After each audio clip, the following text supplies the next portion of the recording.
Year 2013. The evening twilight almost hid the building of an abandoned factory from uninvited glances. There was silence all around. But through the noise of the rain, the booming sounds of blows could be heard. Their source was terrible. In one of the empty rooms, 3 tall male figures huddled around a man lying helplessly on the floor. One of them gave him a terrible kick. The exhausted man closed his eyes in pain. From a wound on his broken head, blood streamed down his face. Another blow to his ribs caused him to cough painfully. 2 of the attackers raised heavy baseball bats to strike. But the man could no longer sit and only slid exhaustedly to the floor. The blood covering his face prevented him from seeing. One of the attackers, a tall man in a black suit, said the victim was aiming to replace the boss. He should have been punished for this. The leader ordered to deal with him. But the man did not want to die like this. He grabbed his left shoulder, from which a large knife was sticking out, and tried to pull it out. Barely audible, he called for help and collapsed on the floor. Suddenly, light steps were heard. A tall, slender, dark-haired young man suddenly appeared from the veil of darkness and rain. He approached with a serene gait, holding his hands in his pockets, straightening his fashionable tie and smiling. He thought that another victim of circumstances was calling him again. They were all so similar to each other. These unfortunate little people desperately calling for help. He bent over the lying man and looked at him, smiling. Then he asked if he was worth saving. Before the man lying down answered, the young man clarified that it would not be free. At the command of his finger, a scroll of paper with inscribed symbols suddenly appeared out of thin air with a slight rustling sound. This was the agreement that the mysterious stranger proposed to make. One more movement, and there was a pen in his hand. The smiling young man waved it in the air, signing his name on the scroll. He explained to the lying man that the contents of the contract were quite simple. The mysterious young man pledged to fulfill any person's desire. In exchange, after 10 years, the victim's soul will go to hell. This was just one simple condition of the contract. The unconscious man had nothing left to lose. Exactly 10 years later, they met again. An unpleasant conversation took place in the sauna of Hotel N. The man was sitting on the floor. All he had on was a towel. The mysterious young man stood in front of him.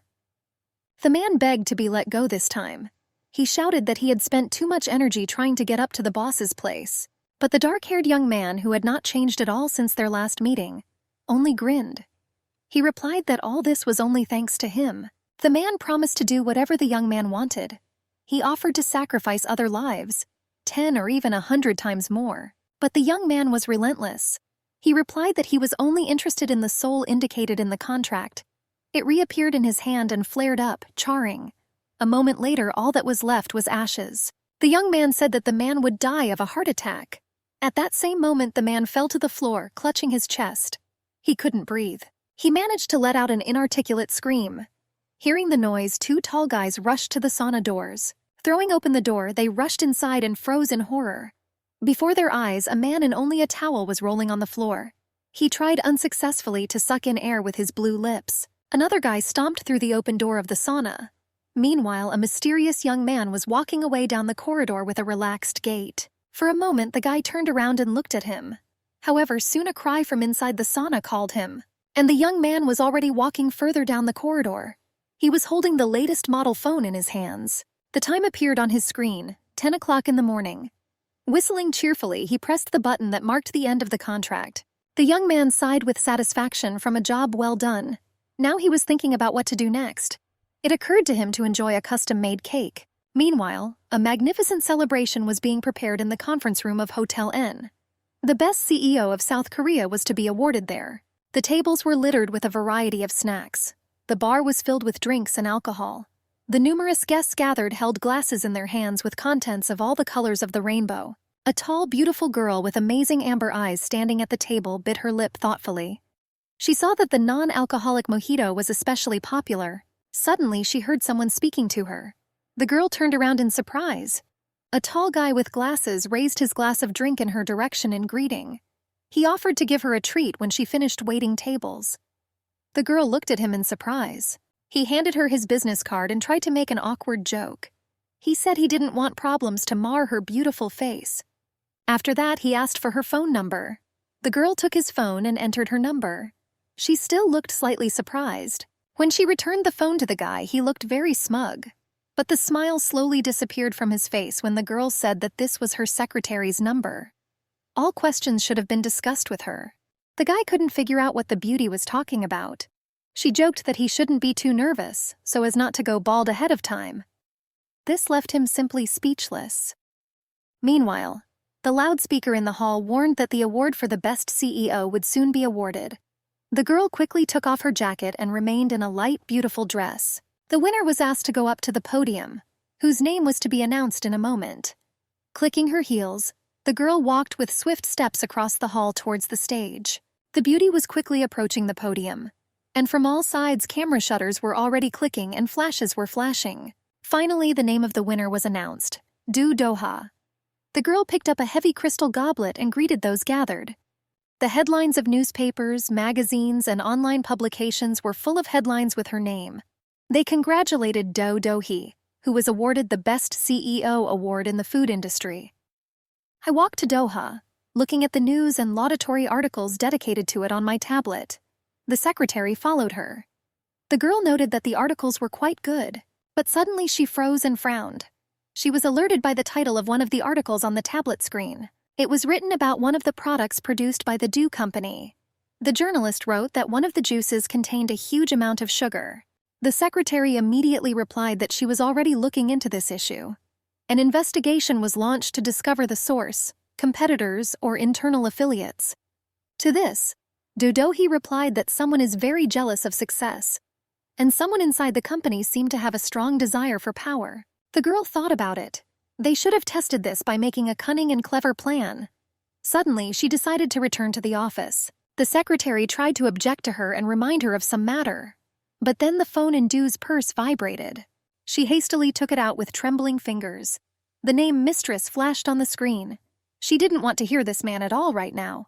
Seeing her indecisiveness, the secretary said that it would not be possible to avoid conversation forever. She reminded Do of the chairman's difficult character. Do-he then replied that she would try to do what the chairman wanted her to do. She goes on a date and stays there for at least half an hour. At this time, she sent Secretary Shin out to eat. Do finally answered the call. She asked Miss Chu how her examination was going, and confirmed that she was already going on a date. The manager met her at the restaurant door. Puzzled, Do saw through the glass door that the restaurant looked empty. There was a sign at the entrance notifying that the entire restaurant was booked. The girl carefully walked inside. She was puzzled by the emptiness. It suddenly occurred to her that perhaps the restaurant had been booked because of her birthday. But suddenly she saw a man at one of the tables. He was reading a newspaper, but his silhouette seemed a little familiar to her. Do walked up to the table. The stranger did not see her because of the newspaper. Then she lightly tapped the table to indicate her presence. It was a little strange for her in the age of modern technology to see someone reading a newspaper. She even wondered if this was just a show. But then the stranger finally lowered the newspaper and looked at her questioningly. Before Doha, I decided to clarify my position right away. She said that work comes first for her. She was also not interested in relationships and marriage. The stranger looked at her puzzled. The girl was still able to get a good look at him. He was a handsome young man in a well-fitting suit. His dark hair fell over his forehead. She even hesitated for a moment. Everything about the man's appearance was so perfect that it was even stunning. Folding the newspaper, the stranger asked what her work and priorities had to do with him. He looked surprised and puzzled. Having gotten over the initial shock, he smiled at her. Now he already said that if the girl likes to talk about herself so much, she could also tell her bank account number. Do-ha clenched her palms in irritation and frowned. What irritated her most about people was their lack of manners. But there was clearly a problem with them. She would really like not to be in this restaurant. She understood that she was here only because she had previously avoided many blind dates. However, now she did not want to waste her precious time on a rude man, even such an attractive one. The girl stood up, intending to leave, but then Do-he froze in place again. She thought that this last date was Mrs. Chu's order. She hesitated. Pictures of the past surfaced in her memory. She saw a large room and a little girl sitting on the floor against the wall. The girl's eyes were full of tears. They were ready to spill out in two transparent streams, but the girl held on with all her might. She looked at the tall woman standing in front of her, leaning on a cane. The woman took off her glasses and looked thoughtfully at the girl. Adult Do-he sat down. For the sake of her past, for the sake of the little offended girl, She decided to endure a miserable half-hour on this date. The stranger carefully watched her movements. He said that he booked this restaurant in the hope that no one would disturb him. Du replied that she would leave in 30 minutes. The man grinned and asked what was holding her back. Du replied that this was an order from above, which she could not disobey. No one dared to disobey the almighty mistress. The stranger listened to her with interest. What interested him most were the words order from above and almighty. It even seemed to amuse him. They looked at the girl carefully. Finally, he asked who she was after all. Du realized that she should introduce herself and clarify some details. She took out her business card and handed it to the stranger. He read and repeated her name printed on the card. But this made him look even more surprised. The situation did not become clearer. He himself did not consider it necessary to introduce himself. Then the girl said that it would be better for them to cooperate. After all, both of them were in this situation not by choice. The young man looked puzzled. He didn't seem to understand what Do-do-he was talking about at all. Finally, he also handed her his business card. The girl looked at a piece of black cardboard with silver letters. They said that in front of her was the chairman of the Seongwol Foundation named Jung Gu-won. She thought that Gu-won meant salvation. After a pause, the young man asked what the man above was planning by arranging this meeting. Du replied that since they were both here, then apparently not everything was so smooth in their personal lives. Then Chan, somewhat irritably, asked what was going on and what they were both doing here. To this, Du replied with a sigh that it was just a blind date that was organized for them. The young man looked dumbfounded. She leaned towards Du, his mouth parted in surprise and his eyes widened. It seemed that this was the answer he least expected. Not believing his ears, he said that only God could decide to set him up with someone. Du calmly replied that calling Miss Chu Jung-suk a deity was a bit too much. She calmly and studyingly looked at the young man. Her look was tired and a little sad, and the young man thought about everything she had just said. Suddenly he smiled and snorted with laughter. After a moment he burst out laughing and couldn't stop. Doha looked at him. Now she was pretty surprised. It seemed to her that the young man was in shock. After laughing, he said that Du was the first person who had made him so surprised and nervous. She dryly said that she was glad that he was having fun, but she only had half an hour. Suddenly, a sudden impact caused the restaurant door to burst open. The administrator was blocking the entrance, but he was pushed aside. Several people entered the hall. At this time, the waitress was just bringing a beautiful cake decorated with strawberries to Chan and Do's table. One of those who entered headed towards them. With a sharp blow, he pushed away the waitress with the cake. She recoiled in fear. The man was very aggressive. He approached the table and said that the young man had killed their brother. The jolt sent the cake flying out of the hands of the frightened waitress. She screamed in fear as he flew into the air. The sharp corner of the tray was inexorably approaching Dodoa's head. The girl froze in surprise and shock. Suddenly, she felt something touch her hand. Squinting her eyes, she saw that her recent acquaintance, Jung Gu-won, had taken her hand. He gently squeezed her hand and pulled her slightly towards him. I felt strange. For a moment it seemed to her that she was weightless. Time seemed to slow down many times and become dense. Through the dense thickness of time and space, she approached Jung Gu-won. The sounds became distant and were heard as if coming from underwater. Meanwhile, the young man deftly caught the cake with his second hand. Undamaged and beautiful, it carefully landed on the tray that Chan was already holding in his hand. Do-do-he felt herself falling into Jungkook's arms. Although it was difficult to call it a fall, it was as if she had been carefully lifted and then lowered by invisible hands. A moment later, she was standing in front of him, placing her hand on his chest. She felt strangely calm and safe in his arms. The young man's head was raised, and his eyes looked calmly at the entering attackers. The girl even admired this icy calm. Realizing that she was admiring a recent acquaintance, Do-do-he blushed and became embarrassed. After all, just recently he irritated her with his manners. But the girl could not help herself. She stood and looked at Jung Gu-won with all her eyes, and he still gently held her hand. Du's eyes watered. She thought that this guy was very cold, but he unexpectedly turned out to be very kind.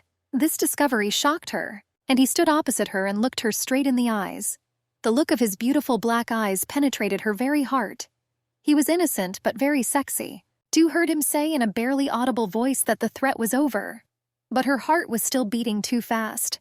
She grabbed her purse and squeezed it painfully. She was confused. but Du wanted to regain her composure. She decided to step away for a moment to take a breath and calm down. She walked very quickly, almost ran to the exit from the restaurant hall.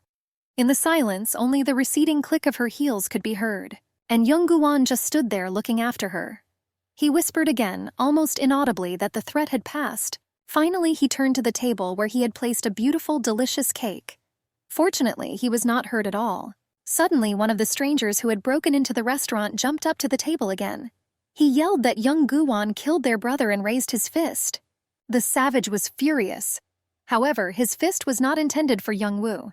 He forcefully dropped it into a delicious cake decorated with cream and strawberries. The impact sent the thick cream flying in all directions. One large drop with a nasty slurping sound even fell onto the lapel of Young-Guan's immaculate jacket. He slowly turned around and looked at his attacker. His eyes narrowed with anger and flashed unkindly. Young-Guan stood opposite the attacker and looked at him point blank. He clearly had no intention of running or hiding. With a sharp movement, he took from the table the newspaper he had been reading earlier. With an irritated wave of his hand, he folded it, as if intending to throw it in the trash. Angered by his calmness, the attacker growled in rage. He called his guys, ordering them to kill Chan. The attackers crowded around the young man with cries of rage, and he was still calmly waving the newspaper clutched in his hand. Meanwhile, Du Do-hee entered the ladies' room of the restaurant. The door closed behind her with a slight click. The girl stood in front of the mirror, trying to put her thoughts in order. She thought that her new acquaintance was not so bad. After all, he even took care of the cake for her birthday. Suddenly, she noticed with horror a stain on her blouse. It wasn't big, but as luck would have it, it was right on the chest and simply caught the eye. She gasped with disappointment. She hastily grabbed several paper towels from the dispenser and tried to wipe off the unfortunate stain. However, it did not give in. The girl realized that she needed to change clothes, but she couldn't leave so suddenly without warning.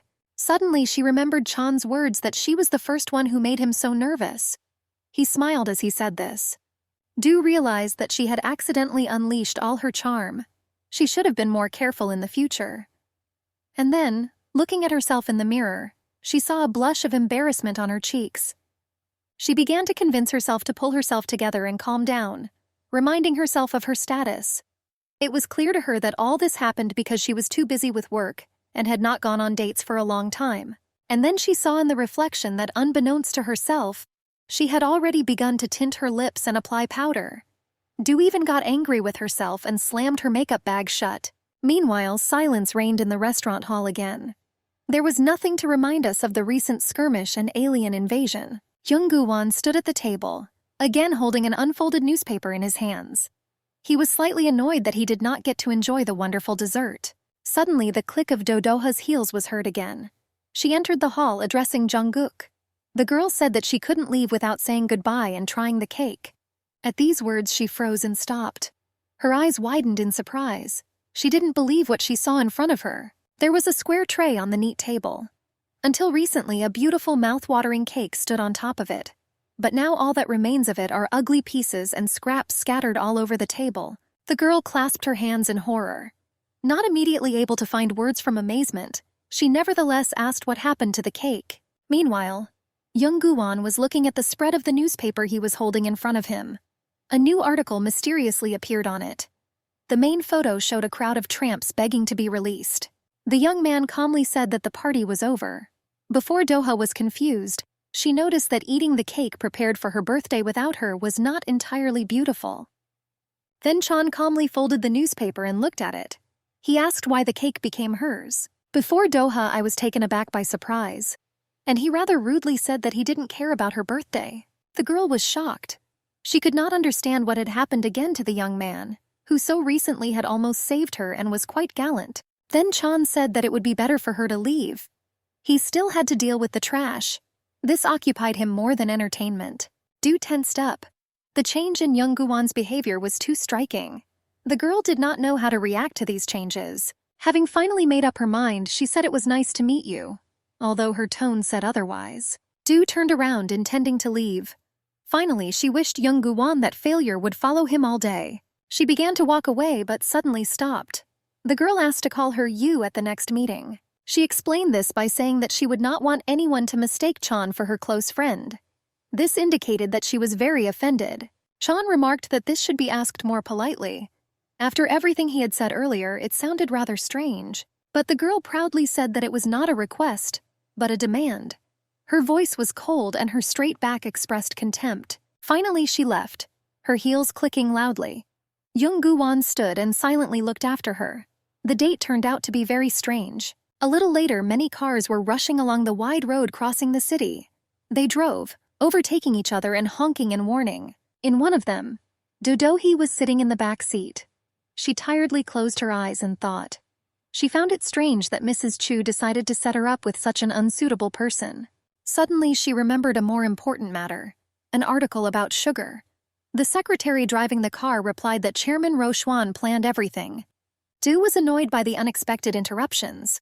Suddenly, the phone in her hand vibrated. An unknown number appeared on the screen. The girl answered. The speaker identified himself as the head of the financial department of the MR company, Cha Tai-jun. This name meant nothing to her. The interlocutor said that he had important information for Do-ha. The girl was surprised and intrigued. The man was talking from the office bathroom. He said he didn't want to discuss it over the phone, but he hinted that his information was priceless and would allow Du to become a representative of the MR company. Du jerked in surprise, almost dropping the phone.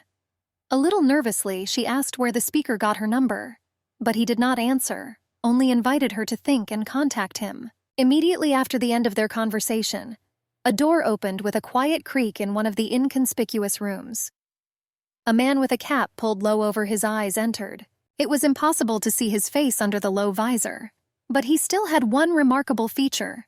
There was a red brand on the back of his neatly trimmed head. Do-hee's recent interlocutor, who was still standing in front of the mirror in the bathroom, froze in fear. He heard the lock on the entrance click open. His eyes widened in fear. Meanwhile, Du, sitting in a speeding car, was thinking. She tried to understand why everyone around was trying to drag her into some kind of dirty game. The secretary sitting behind the wheel asked her what kind of call it was that had upset her so much. Du replied that it was just spam. And she asked where No Xuan was now. The secretary replied that No Xuan was vacationing at a hotel in Sokcho. Then Du sent her home and went to the hotel herself. Parking outside the hotel, Do-hee headed inside, her heels clicking on the sidewalk. She wanted to clarify the situation with the article. However, disappointment awaited her inside. The receptionist said that No Xuan left 2 hours ago. This annoyed Do-ha. It took her quite a long time to get to this hotel from Seoul, but it was all in vain. The girl was upset that she had wasted her time. She was starting to get annoyed by No Xuan's quirks. However, she decided to correct the situation a little. Before Doha, I went to the shore, where I had not been for a long time. She sat on the steps leading to the beach and admired the sunset. Every year around this time she remembered her past. Now she saw how, as a little girl, she ran with her parents along the seashore. It started to rain and little Du didn't want to play anymore. She was capricious and said that she wanted to stay at home, and her parents hugged her tightly from both sides. She told Dad to play with his friends, and Mom laughed and replied that Dad has no friends, so he plays with the two of them. The two of them bent over her, sheltering her from the rain. They smiled and said that the rain would pass quickly and there would be sunshine again. And then something terrible happened. Her beautiful, loving parents were driving too fast in the car. She lost control and there was a strong blow. The car flipped over onto its roof and lay there, its wheels spinning helplessly in the air. Adult Du sat on the steps and remembered that time again. Everything reminded her of her parents, and it was very difficult for her to live with this, because they were so good and loving. She perked up and only then noticed that it had long been dark. Her hated birthday was finally over. She shook one of the bottles next to her. It was empty. I didn't even notice how I drank it all. She turned around and looked at a man in dark clothes and a cap who quietly approached her. It had to be the driver, she called, but it seemed to her that he arrived too early. Nevertheless, she opened her purse and began to rummage through it. What she was looking for could not be found. Finally, she was able to find the car key. Without hesitation, she handed it to the man in the cap. She stood up, intending to walk. Already walking to the car, she said that a person can find the address using a navigator. He stood and looked after her carefully. There was a strange expression on his face, but Du didn't see all this anymore. She slowly approached the car, and the stranger kept looking at her. His eyes were strange and unkind. A few moments later, the car was driving with a quiet rustle along a narrow winding road that skirted the mountain. The headlights cut through the darkness of the night. Far below, the sea roared menacingly. Before Doha, I sat in the back seat, closing my eyes tiredly. She was almost dozing after a long, difficult day. The driver sometimes glanced at her in the rearview mirror. Seeing that the girl was almost asleep, he carefully pressed the door lock button. But in the silence, there was still a barely audible click. The sound was very quiet, but Do was wary. She slowly opened her eyes. She was haunted by some strange feeling. Accidentally looking at the smartphone screen, she froze in fear. The geolocation of the driver she called was significantly different from where they were now. If only she knew. The car she called was parked at the office at that time. The driver sat behind the wheel with his head bowed. From the outside, it might seem that he simply dozed off. But there was a dark streak of blood on his neck. He had been dead for some time. Doha tried to make out the face of the man sitting behind the wheel in the rearview mirror. But his eyes were hidden by the visor of his cap pulled down low. All she could see was his neatly cut head with his cap pulled low. But looking closer, she noticed a fresh brand on the back of her head. This filled her with a strange fear. The girl sat, tightly clutching the phone in her hands. In an intermittent voice, she asked the driver who sent him. In response to her question, the man behind the wheel sharply pressed the pedal. There was a squeal of brakes and the car stopped. The driver looked at her over his shoulder and said that the question was wrong. Smirking, he muttered that she should have asked why she would die. She froze in horror. She was shocked by what she heard, but she was feverishly thinking about how she could save herself from the madman. A second later, she was desperately tugging at the door handle, trying to open it and get out. But she couldn't do anything because the driver had blocked the buttons earlier. Seeing that the girl was trying to get out, he extended his hand to her and grabbed her wrist. Do struggled and screamed, demanding to let her go. Then he pressed a foul-smelling rag to her face. She had no choice but to inhale the sweet, intoxicating smell. Through the approaching darkness, she seemed to hear the words of the man behind the wheel from afar. He said she would die soon, and this will happen because of Chu Jung-suk. Finally, he removed the rag from her face. The girl's eyes were closed and her breathing was weak. Apparently, she was drugged with chloroform. The driver grinned contentedly. But suddenly Do opened her eyes and punched him on the cheekbone with all her might. Taken aback by surprise, the man behind the wheel grabbed his face with his hands. To do this, he had to move back a little and let go of Do. She was not slow to take advantage of this. A moment later, the girl opened the door, jumped out of the car and quickly ran away. She rushed like the wind along the highway. The high heels of her shoes clicked loudly on the asphalt. It was uncomfortable to run, but she didn't notice it. The man behind the wheel finally came to his senses. Turning around, he looked after her, puzzled. For the first time, his victim showed such dexterity and was able to escape. And Do kept running along the road. She was young, strong, and healthy, but I still started to get tired. It was becoming increasingly difficult to breathe. Suddenly, she saw something on the road ahead. Having looked closely, the girl realized that it was a tall figure of a man standing on the side of the road to the right. She ran towards him screaming. Do ran and begged for help. Her face was flooded with tears. She was tired and was already breathing very heavily. Finally, she was able to see the man on the side of the road. To her great surprise, standing in front of her was an imperturbable young Guwon. His beautiful face showed no emotion. He just stood there and watched as she quickly ran towards him. She stopped in fear. For a moment, the thought occurred to her that Chan might be in league with the man from the car. He was already approaching from behind, armed with a large knife. But the girl still decided that young Guwon could not be involved in this. Although then his appearance meant that he had been watching her all this time, she was confused. A killer with a knife kept approaching her from behind, and a stalker was waiting in front, and his intentions were completely unclear. Chan couldn't understand what was happening. It seemed to her that many hands were reaching out to her, and each wanted to grab her and cause harm. She closed her eyes and took a deep breath. The dope in my head dissipated. The girl realized that she could only rely on herself. She opened her eyes and thought carefully again. She had had to make difficult decisions many times in her life, but perhaps never before has it been a matter of life and death. Having made up her mind, she rushed forward again. Now she ran even faster.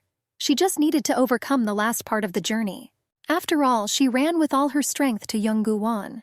She wasn't sure about him, but nevertheless, she decided to entrust her life, surrounded on all sides by enemies, to him. Barely breathing from the heavy running, she screamed at him asking for help. He also calmly clarified that this time it looked like a request. Doha had already run up to him and stood opposite him, breathing heavily. She agreed that she was asking for his help, but Chan was in no hurry. He said that he must make a contract with her. The girl couldn't believe her ears.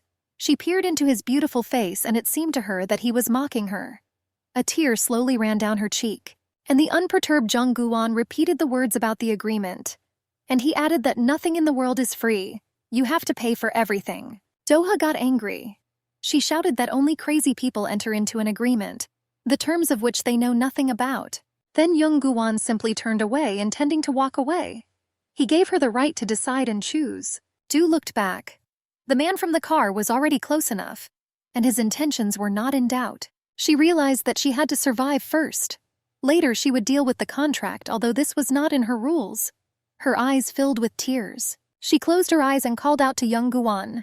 She shouted that she agreed to this crazy deal. He looked at her over his shoulder and said that he didn't usually do that either.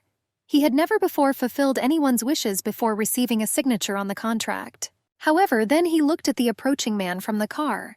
His angry look and the knife clutched in his hand were quite convincing. Chan said he would make an exception. He didn't like this man either. Next, he calmly pulled on black leather gloves. The young man stood calmly and looked at the approaching madman. Nothing changed in his appearance. Only his eyes lit up with demonic scarlet fire. And the psychopath kept getting closer. Everything about his appearance screamed about the danger he carried. The expression in the eyes was crazy and joyful. Now he ran up very close and swung. But suddenly, with one precise movement, Jung Guan grabbed him by the throat with a gloved hand. A moment later, he easily picked up and threw the psychopath to the ground. He fell near the back door of the car. With her hands over her mouth, Du Dohee looked at them. She was amazed by the strength and ease with which Chan threw his attacker. The girl thought that he was already dead, but through the subsequent blows, his heavy moans were occasionally heard. Du was scared. Then she noticed a parked car. Its front door was open, the headlights were on. She thought it all looked quite scary and crazy. Du decided to take the chance and try to escape while the two were busy fighting. She ran to the car and got behind the wheel. On the other side of the road, Jung Guan was holding the attacker by the lapels. He hung lifelessly in his hands. Du slammed the door behind her and reached for the ignition. Suddenly she noticed that there was no key in the lock. This discovery greatly annoyed her. Meanwhile, sounds of blows and muffled screams were heard outside. Suddenly, Jung Guan, standing in front of the car, once again lifted and threw his opponent with force. He fell on the hood of the car and slid down right in front of Do's face. And the young man stood in front, safe and sound. He was cold and beautiful. Only the eyes, burning with scarlet fire, stood out strangely on the face. The girl covered her mouth with her hand in fear. She looked at Chan and he seemed to her not quite human. He was too strong and unpredictable. Having made up her mind, she opened the door and got out of the car again. She was very scared, but she saw no other way out. Chan stood near the car and looked at it. And she ran around her and fell to her knees on the road near the trunk. That's where the fight started, and where she expected to find the keys. Suddenly, Jung Guan spoke. From surprise and fright, Do shuddered violently, and he asked if she had forgotten about the contract. Calm and smiling, he walked towards her.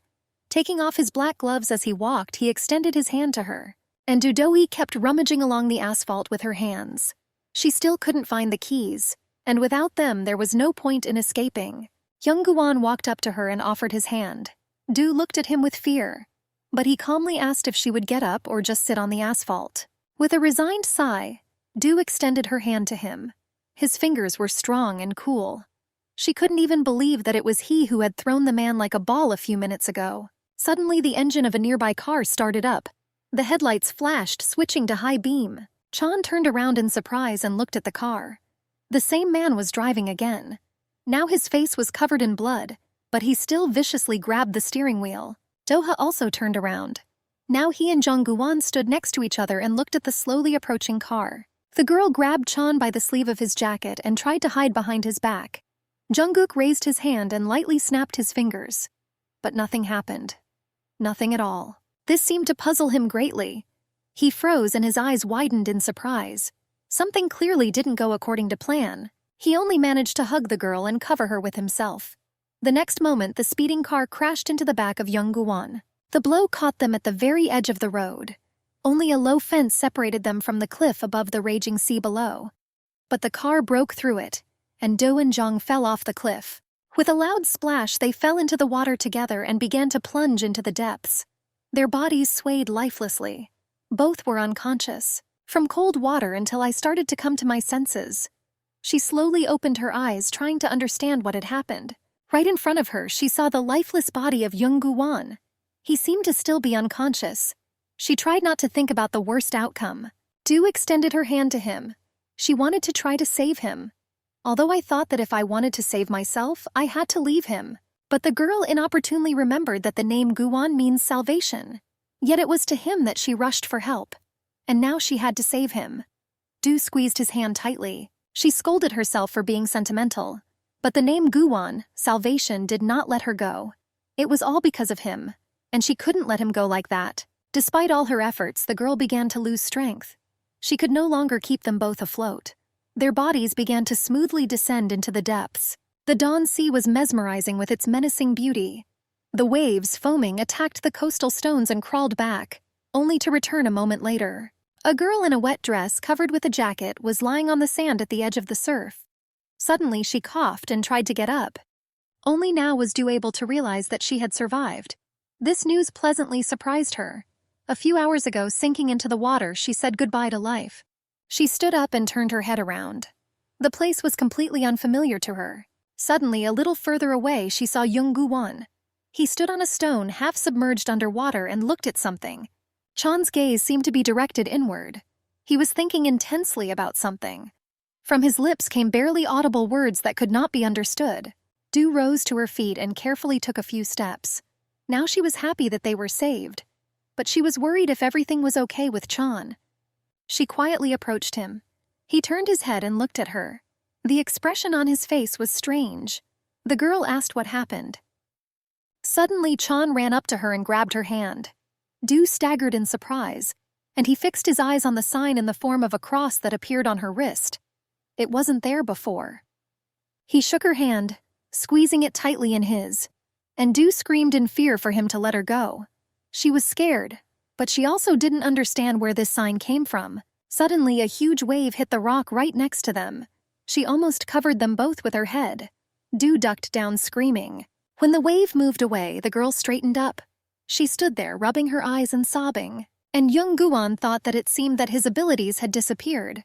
After all, previously a sign in the form of a cross, a bit like an exquisite tattoo, adorned his wrist. But now he has disappeared. So he held Du Do-hee's hand tightly and demanded an answer. He believed that she had done something to him. He suspected that in some amazing way she was able to take away his abilities. Another wave crashed onto the rocky shore. A moment later she crawled away, leaving behind puddles of water on the stone. Meanwhile, Ah-do asked Chan who she really was. All the time earlier he had been acting rather strangely. He appeared before her at an unexpected moment, offering an incomprehensible contract. Both of them could have died when they fell into the water, but they survived. The girl asked but did not receive an answer. Something strange was happening around her. All this pretty much exhausted her. Suddenly she turned very pale and swayed. Young Gu-won looked at her and saw that she felt very bad. Her hand fell lifeless. Du's eyes closed, and she would have fallen if Jong had not caught her, hugging her waist. He had to kneel down to support her. The young man held her tightly in his arms and the sea raged around her. Looking around, he saw that the piece of land that had previously been the coast had now become a small island. The tide came in and the water rose significantly. Now there was a sea between them and the land. But that was not what worried him most. He continued to painfully search for a solution to what had happened. Chan recalled what he knew about the girl and tried to understand what happened. However, nothing sensible came to his mind. Therefore, he continued to think, holding the unconscious beauty in his arms and gently rocking her, like a child.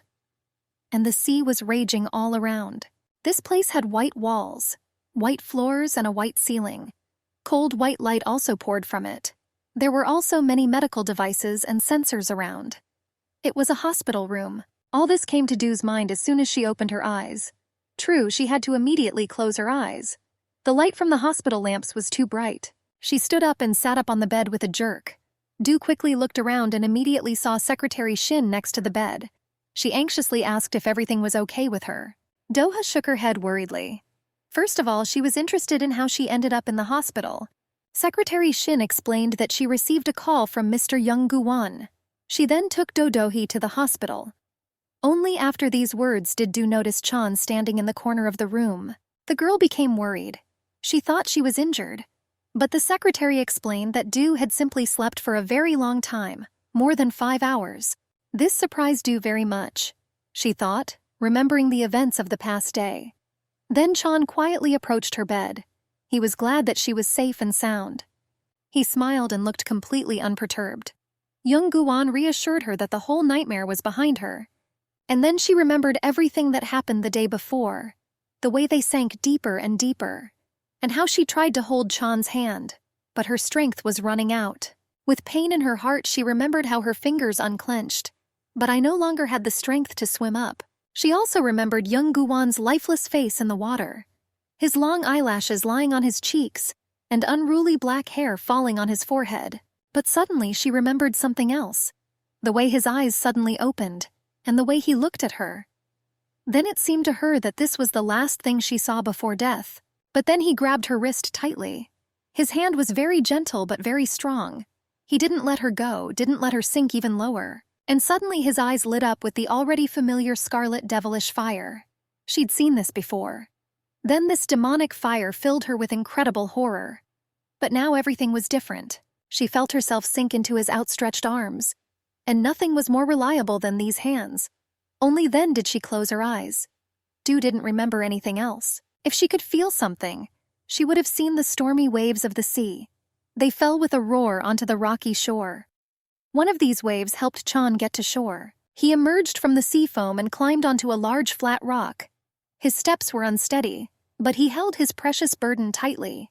Do lay in his arms, pressed against his shoulder. He carried her ashore and looked at her tired but beautiful face for a long time in surprise. She had been unconscious for too long. Now she looked much better, and she clearly intended to leave the hospital as soon as possible. But Chan asked her to rest and wait for the doctor's permission. Do looked at him with all her eyes. She didn't understand where all this sudden concern and kindness came from.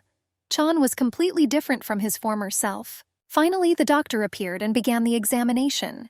He interviewed the girl, examined her, and checked her reflexes. Secretary Shin and Young Gu-won were waiting in the distance for the doctor's report. Chan even risked interfering with the inspection. He wanted to make sure Do was okay. This surprised the doctor a little. However, he confirmed that everything was fine with the girl. Then Secretary Shin said that she would see the doctor and come back. In fact, she wanted to know further recommendations for caring for Do. The girl already looked much better. Her eyes were clear again, her cheeks were pink.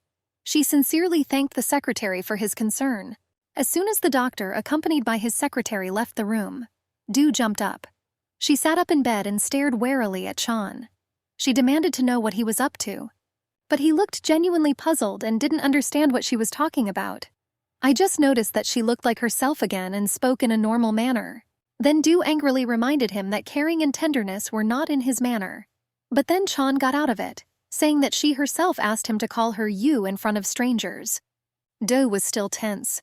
She looked sideways at Chan and asked what was known about the man in the car who kidnapped her and hit them with the car. The young man replied that he would soon be caught. He provided the police with a complete description of him in every detail. This calmed Do down a bit, and he asked again if she was okay. The girl replied that although her whole body ached a little, she felt fine. And Chan said that everything was not going well for him, and he added that it was all her fault and her wrist. Do looked at him in surprise and raised her hand.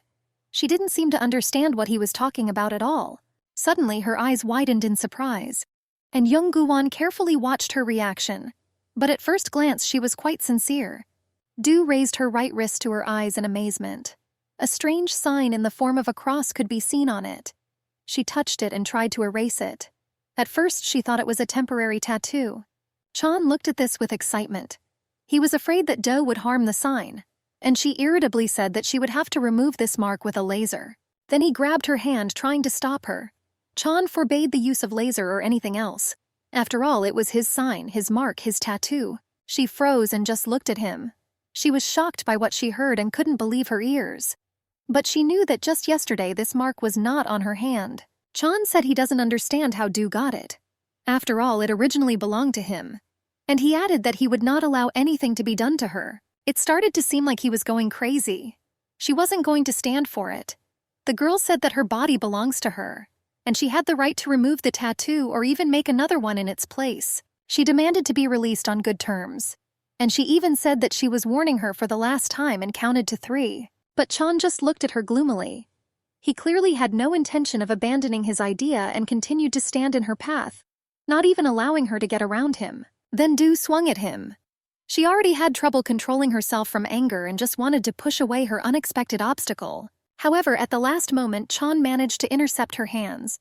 Du froze and looked at him, and he looked at her wrist. The tattoo on the girl's hand shimmered in several colors from sunny yellow to dark purple. Her hand trembled. Chan looked at the tattoo with widened eyes. He didn't seem to understand what was happening at all. There was pain and amazement in his eyes. Suddenly he unclenched his hand, letting go of Do's wrist. A serious struggle was taking place in his soul. But Du did not waste time. She had fully recovered and took advantage of the unexpected freedom to raise her hand again to strike. A moment later, a resounding slap landed on Young Guan's right cheek. His head even jerked from the blow of unexpected force. He turned and looked at the girl. His eyes were sad. Du suddenly thought that now he looked unusually like a little offended boy. It was strange. I even felt a little ashamed for such a strong blow. She was embarrassed by her numb hand. So the blow was more serious than it should have been. And Chan thought that just recently he could block such a blow with the help of his abilities. Now all he could do was quietly regret that he had saved such a rude girl. Before I heard this, grinning, she retorted that she herself regretted saving him when they were drowning. Suddenly, Chan felt his phone vibrate in his pocket. His face tensed. Busy with the events of the last day, he completely forgot about his duties. The young man hurriedly took his phone out of his pocket and looked at the screen. And sure enough, there was a message on it. It said that another contract was coming to an end. Seeing this, he hastened to say goodbye, citing urgent matters. Chan asked Du to take care of himself and not rush to resort to the help of a laser. Having said this, he turned and left. Doha stood near the bed and thoughtfully looked after him, rubbing her wrist with her newfound tattoo. On his way out, Chan almost collided with Secretary Shin at the door of the room. She was just returning from a consultation with a doctor. Entering the room and closing the door behind her, the secretary turned to Du. And she still stood with such a thoughtful look that I had to call out to her twice. Secretary Shin reported that Do's damaged car had already been scrapped. Now she owned a new car which was ready for the trip. But the girl seemed not to hear anything. She wondered aloud why Chan was dining alone at that particular restaurant, and how he ended up on the coast that night. Secretary Shin assumed it was fate, but Du decided that this was too romantic behavior for the cold and reserved Chan. Meanwhile, Du got dressed and was ready to go to the office. She had already come to her senses and looked quite ordinary. No one could say that at night she was on the verge of death. She was getting ready to go to work. But suddenly something occurred to her and she changed her mind. Du told Secretary Shin that she wanted to go see Madame Chu first. A few minutes later, a large black sleek car was speeding down the road. Before was sitting in the back seat. Her thoughts were far away. She remembered the words of the psychopath who attacked her. While covering her mouth with a nasty rag soaked in chloroform, he said something important. According to him, the cause of her death was Chu Jong-suk. Then Do-He didn't understand at all why he said that. But now it's time to figure it out. Finally, the car stopped at the gate of a huge, beautiful mansion. Behind the high wrought iron fence, one could see its snow-white walls entwined with fresh greenery. A fountain gurgled in front of the entrance. Du got out of the car. Secretary Shin was about to follow her. But the girl stopped her and asked her to wait. She promised not to stay late. Through the huge windows, the interior of the house was clearly visible. It was furnished simply but elegantly and expensively. The abundance of living plants was amazing. Thanks to them, the house looked like a greenhouse. Gathering her courage, Du pushed open the heavy glass door and went inside. She immediately saw Madame Chu standing by a large ficus tree with small leaves. Miss Chu Young-suk was the chairman of the MR groups. She was a tall, elderly woman leaning on a cane. The face was attractive with a reflection of its former beauty, but now her eyes looked wary. Du greeted her and asked how the examination went. Madame replied that she was fine. The girl was happy to hear this and advised Madame Chu to rest more. and she replied that she would no longer be bothered by pain, showing a bottle of pills. This was a little alarming. She feared dependence on painkillers. But Madame asked her not to grumble. She serenely admired her beautiful flowers. Suddenly she remembered Du's date and asked how it went. The girl laughed and replied that the date was terrible. She knew that Madame Chu would not rest until she arranged her fate, even in this way. But then she fell silent and remembered why she had come. She hesitated, but still asked permission to ask Madame something, and she was completely absorbed by the plants. She looked at them and decided what needed to be changed. So of course I gave permission to ask about anything. I thought for a bit. She asked Madame Chu if she was hiding anything from her, and Chu Jung-suk suddenly froze. At that moment, she stood with her back to Du near one of the flowers, intending to prune it a little. She didn't turn around, but even from her tense back it was clear that the question had taken her by surprise. But she quickly controlled herself. When Madame turned around a moment later, there was already a smile on her face. She said good-naturedly that it was very difficult to hide something from Du. Hearing this, Du smiled in relief. She replied that she thought so but wanted to know for sure. She really believed Madame Chu. But Chu Jung-suk decided to ask where Du got such strange questions. She thought the girl might have heard something and misunderstood. Du explained this as simple interest. Suddenly the front door clicked softly. A tall, fair-haired young man stood on the threshold. It was Madame Chu's nephew. He greeted her and reproachfully reminded her that her aunt should get more rest, but she preferred to spend time on her feet among the plants. Seeing Dodoha, he was a little embarrassed. However, he immediately handed the folder to his aunt. This was the company's earnings report for the last 3 months. Madame quickly looked through the papers and was satisfied. Du stood nearby and thought that it was in vain that Madame Chu only looked at the last page. After all, the nephew had clearly been working on it for a long time. Suddenly, the girl noticed a small stain on the guy's tie. She reached out and rubbed it with her finger, but it didn't help. Then she took a wet wipe and began to rub harder. She made fun of the young man slightly, which confused him a little, and Madame Chu stood and looked at them, smiling. She said that the young people looked good together and even jokingly suggested they get married. The nephew blushed and Du, embarrassed, hurried away. Then he hastily said goodbye to his aunt and also left, turning around and waving goodbye to her. She looked after him, and the smile gradually disappeared from her face. Eventually it became quite dissatisfied. Madame Chu was clearly thinking about something unpleasant for her. With a sharp movement, she placed the report prepared by her nephew on the table and slammed it on top with her palm. Her every gesture showed dissatisfaction. Now she took the garden shears in her hand, lying nearby on the table. Now she looked quite dangerous with the sharp blades clutched in her hand. Madame Chu walked towards a large, lush azalea bush. Using sharp scissors, she mercilessly began to cut the beautiful dark green leaves.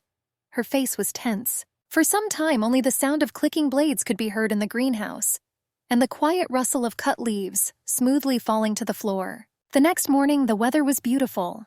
The dawn sun colored the light fluffy clouds in the azure blue sky with a gentle blush. Light footsteps were heard on the street. It was young Guwon approaching the Seongwol cinema. He opened the door and went inside. At this time, the brightly lit hall was completely empty. There was a pleasant coolness inside. Chan walked down the corridor and stopped in front of one of the doors. The sign on it said that this was the office of the general director. He took the dull brass handle and turned it. The door opened and Chan entered the office. It was a large room with high windows through which sunlight poured in. However, now the large beautiful chandelier on the ceiling was still shining brightly. There were many shelves with books on the walls. There was a sign on the table that said, CEO Jung Guwon. Chan said that now the person sitting at the table can be mistaken for the director, but it was his table. Although now sitting behind him was a tall young man with brown hair and wide eyebrows. It was Fan Seongwol's leader Park Bok-yu. He muttered something, deep in reading a book with the title Demon on the spine. Chan walked up to the table and addressed him. But Puck read the working conditions of the demons from the book and could not tear himself away. Suddenly, he jumped to his feet screaming. He read in a book that if the demon does not enter into new contracts or violate their terms, then he is in danger of spontaneous combustion. Park turned to Young in a panic. He shouted that he should do his job well. Otherwise, he could simply burn out. Chan was calm. He only asked to give back the book that he had previously hidden. But Park refused. He replied that as a butler he has the right to know everything about the house where he lives. So I decided to read the demon manual. But Chan gently and decisively took the book from Park's hands. He explained that it contained all the information about him and was very important to him. However, Puck was alarmed. He began asking Chan how often new contracts should be drawn up. But Chan couldn't answer him. He didn't know it himself. Then he gave Park Dodoa's business card and asked him to find out everything about her. He needed any information. Puck was surprised when he read the name on the card. It didn't tell him anything. But Chan wanted to know the blood type, family, relationships, and even the most insignificant facts about this girl. Puck was intrigued. He began asking Chan about the girl. He wondered who she was and why the boss was so interested in her. But the thoughtful Chan did not want to tell too much. He only replied that Du was a thief. To this, Puck, grinning, suggested that she had stolen the boss's heart. Suddenly, he grabbed Chan by the hand and glared at his wrist. His skin was completely clean and smooth, without any traces of a tattoo. Stunned, Puck asked where she had disappeared to. With eyes widened in amazement, he asked Chan if it was this girl who stole his tattoo. He just remained silent in embarrassment. Then Puck turned his head around and grabbed a vase of flowers from the table. Chan asked him in bewilderment what he was up to, and Puck suddenly threw out water from the vase on Chan. Beautiful scarlet roses fell onto the floor. Chan flinched in surprise, but he didn't even try to dodge, he just snapped his fingers. However, nothing happened. A moment later, he was already wet from head to waist. Water dripped from my hair and ran down my face. Puck was in a panic. He shouted that young Guan's amazing abilities had disappeared. There were tears in his eyes, and he himself was in despair, and Chan showed amazing calm. He just looked at Puck gloomily from under his wet bangs. Wiping his face, he asked if it was necessary to check it in such a strange way. Shaking himself off with disgust, he asked Puck to start collecting information, and he himself had to finish an important task. When asked by Puck, he explained that he has one contract that expires today. It should have been closed. However, it was still difficult for him to get used to his lack of abilities. Then Puck jumped up to him and began wiping his wet face with a napkin. He asked how Chan could manage without abilities in this matter. To this, young Guan smugly replied that he was still a demon, and he has been doing this for more than 200 years. He smiled and added that collecting souls is easier than chewing gum. He really looked very confident and had no doubts about success. A little later, something was happening near one of the high-rise buildings. Muffled blows and shouts were heard. Orders to catch the fugitive. The tall, powerful man raised his fist threateningly to strike. He was wearing a dark t-shirt that hugged his powerful chest. His dark hair was combed back. His aggressive appearance did not bode well. He swung and delivered a strong blow to the jaw. His interlocutor flew to the floor, covering himself with his hands. Shaking his head, he tried to rise. Chan, and it was he, looked very puzzled. He was finally able to get to his feet. Staggering, he rushed towards his interlocutor. Chan raised his leg to strike. Turning sharply, he tried to crush his opponent with a roundhouse kick. A little earlier, in the same place, a tall man in a t-shirt knocked Chan to the floor with a strong kick. He pressed his foot down on his shoulder, preventing him from getting up. Smirking, he muttered through his teeth that he had found out something. He believed that a contract for which the price is too high is considered unfair. That is, he believed that he did not owe anything to Youngwoo. And at that time he tried to sit up and felt his jaw. One of his opponent's strongest blows almost broke his cheekbone. Suddenly, the strong man lifted Chan from the floor by the lapels of his jacket. He hung helplessly in his hands, and the strong man offered to cancel the contract. However, Chan responded that he had no idea how this could be done. According to him, the contract was not as simple as everyone thought. The strong man didn't like it. He called his friends. 3 more strong guys came up to his cry. Zhang said he didn't want to resort to extreme measures. However, suddenly he grabbed the strong man's hand. The next moment, he sharply swung his leg, trying to perform a technique.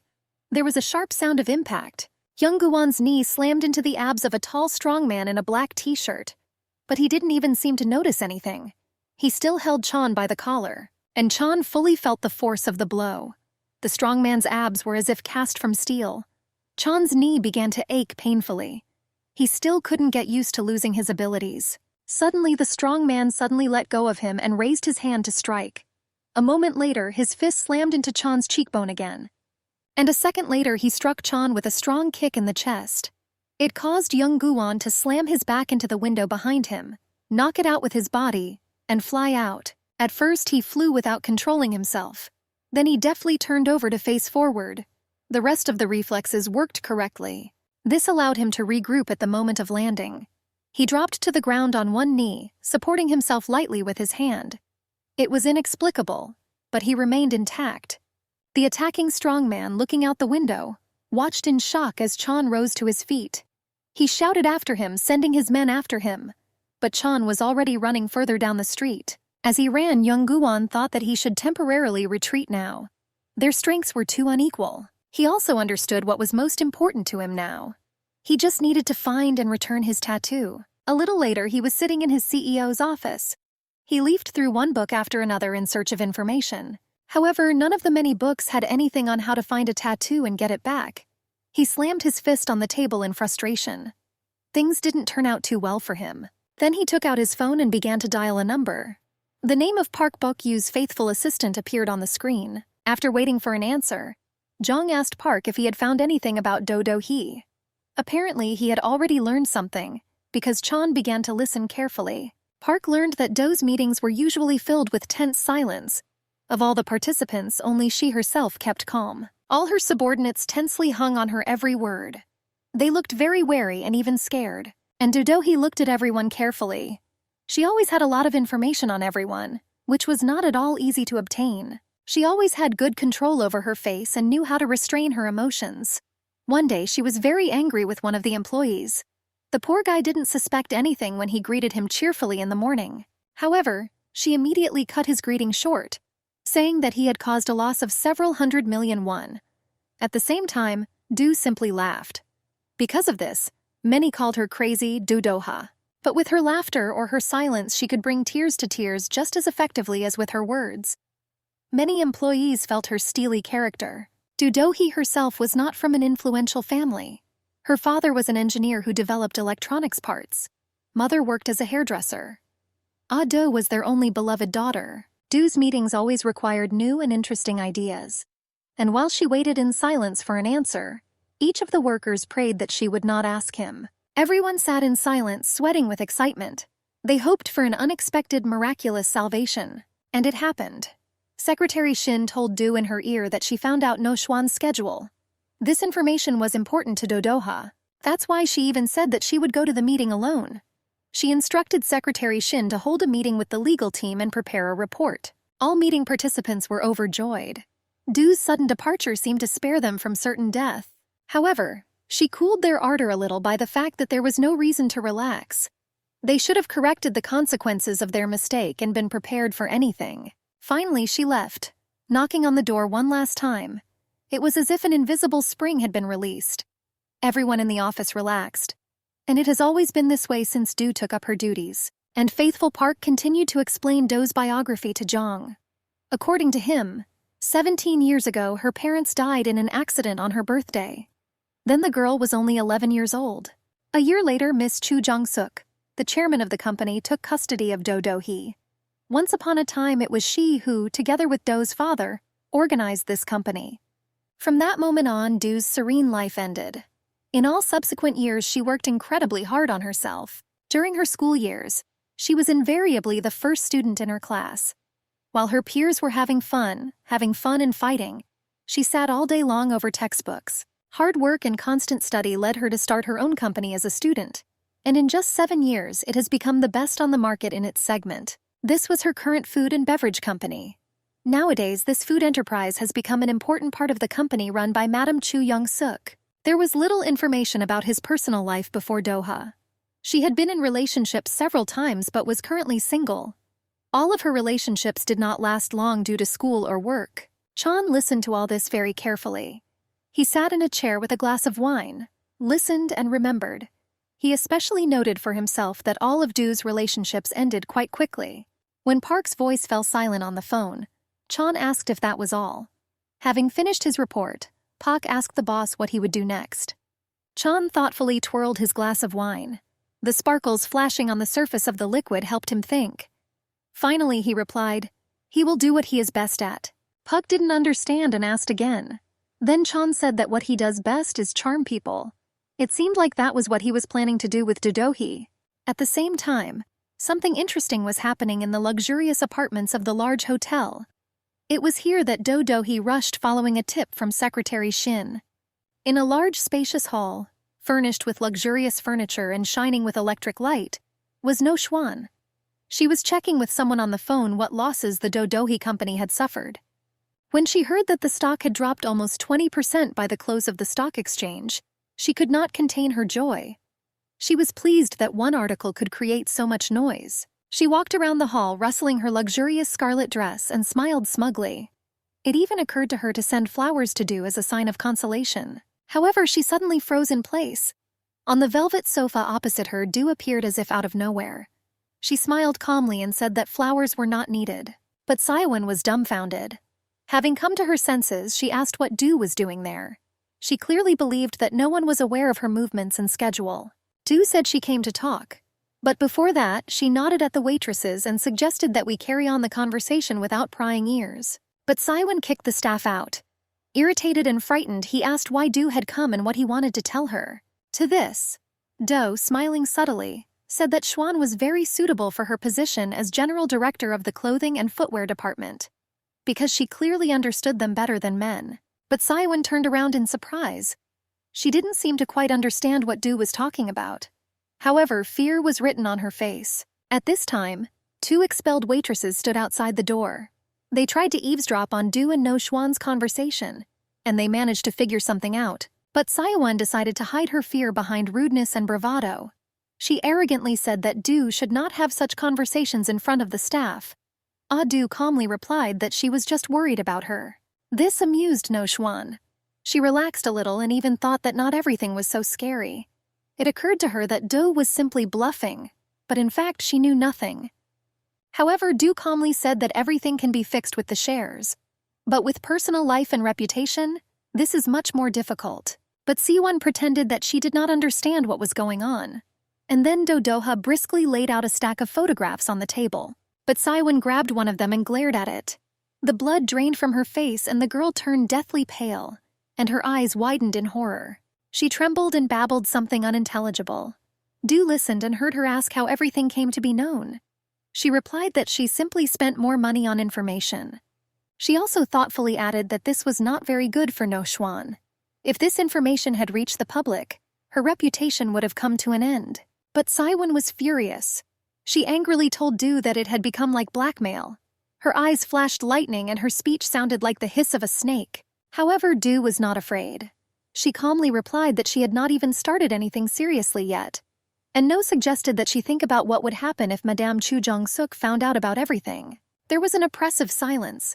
But Siwon thought feverishly, looking for a way out. Suddenly, in the silence, the buzzing of a phone set to vibrate was heard. It was Do's phone. She took it out of her bag and brought it to her ear without looking. To her great surprise, Young Guwon called her. He was driving a car at the time. And since he was driving, he turned on the speakerphone. On the screen, Do's phone number was written as crazy. He asked the girl where she was now and suggested meeting. It was strange, and Do even asked why he needed it. Jong explained that he had serious complications from that accident. But Do said with doubt that he looked quite healthy in the hospital. Then he invited her to verify this personally when they met. Do said to come to the shopping center in Jamsil right now. She warned that she had very little time, and she added that she wouldn't wait and would just leave. Chan sharply pressed the pedal. The brakes squealed and the car began to stop. Then he sharply twisted the steering wheel, turning the car in the opposite direction. The car turned around, crossed several lanes and flew in the same direction from which it had just come. The engine roared, carrying the powerful hulk along the highway. Young Guwon sat clutching the steering wheel with cold fingers. It was possible that his fate depended on the upcoming meeting, and he thought that Do didn't have it, but he didn't have time at all.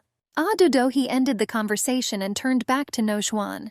She began to remember where she had stopped, and No stood at that time, turning pale and looking at her with hatred. Finally, Do spoke. She said that if news of No's exploits reached the press, it would mean the end of her career, and Mrs. Chu Jung-suk will be very disappointed. But Siwon, hissing like a snake, rushed towards her. She demanded that Do not tell her mother anything. However, Do calmly said that it would depend only on her. As she was leaving, she turned around and added that all these were No's own problems, and she had to solve them herself too. He only hinted that but should mind her own business and not meddle in other people's. Then she won't have to interfere either. Finally she left, her heels clicking. But Saiwan was beside herself with rage. She was breathing heavily and her eyes were clouded with a veil of anger. The rage demanded an outlet. Then she threw her expensive handbag onto the floor with all her might. She stood in the middle of the hall, trembling with anger. Her fists clenched and unclenched. From the outside, it might have looked like she was strangling someone. Suddenly, she squeezed her phone so hard that the glass cracked and became covered in a web of cracks. She hissed through her teeth that she would kill Do-Doha. At this time, Do went outside and said goodbye to Secretary Shin, saying that she was free until tomorrow. The girl was going to go to the meeting alone. She walked down the street, approaching the shopping center where she had made an appointment. At this time, she was thinking that it was time to put an end to the story with Young Guan. She took out her phone and dialed his number. Du wanted to say that he would see her immediately if he came out. She was also interested in where he was. However, there were long beeps on the phone. Chan didn't answer the phone and it was starting to irritate her. Suddenly, turning around, she saw him. He appeared quite unexpectedly, even scaring the girl a little. Long beeps were still heard in the forgotten telephone receiver. And Du was already watching him approach. He walked along the evening street, getting closer and closer. And he was so calm and serene that this warmth enveloped the entire street like a sparkling cloud. Du looked at his face and was again amazed at his beauty and harmony. A strong, strong-willed chin, sharp cheekbones, a long neck. But at the same time, beautiful almond-shaped eyes and unruly hair. Now he was very close and extended his hand to her. And Du still stood as if spellbound. He took her phone and finally pressed the end call button. And Du kept looking into his bottomless eyes and could not come to her senses. Having turned off the phone, he still did not let go of her hand. And now he squeezed her gently and asked if she had to wait long. Now he was incredibly sweet. A slight smile played on his lips and he himself looked quite healthy and content. Finally, Du pulled herself together. She asked what complications occurred with him. This sounded strange from him because now he was all glowing with happiness.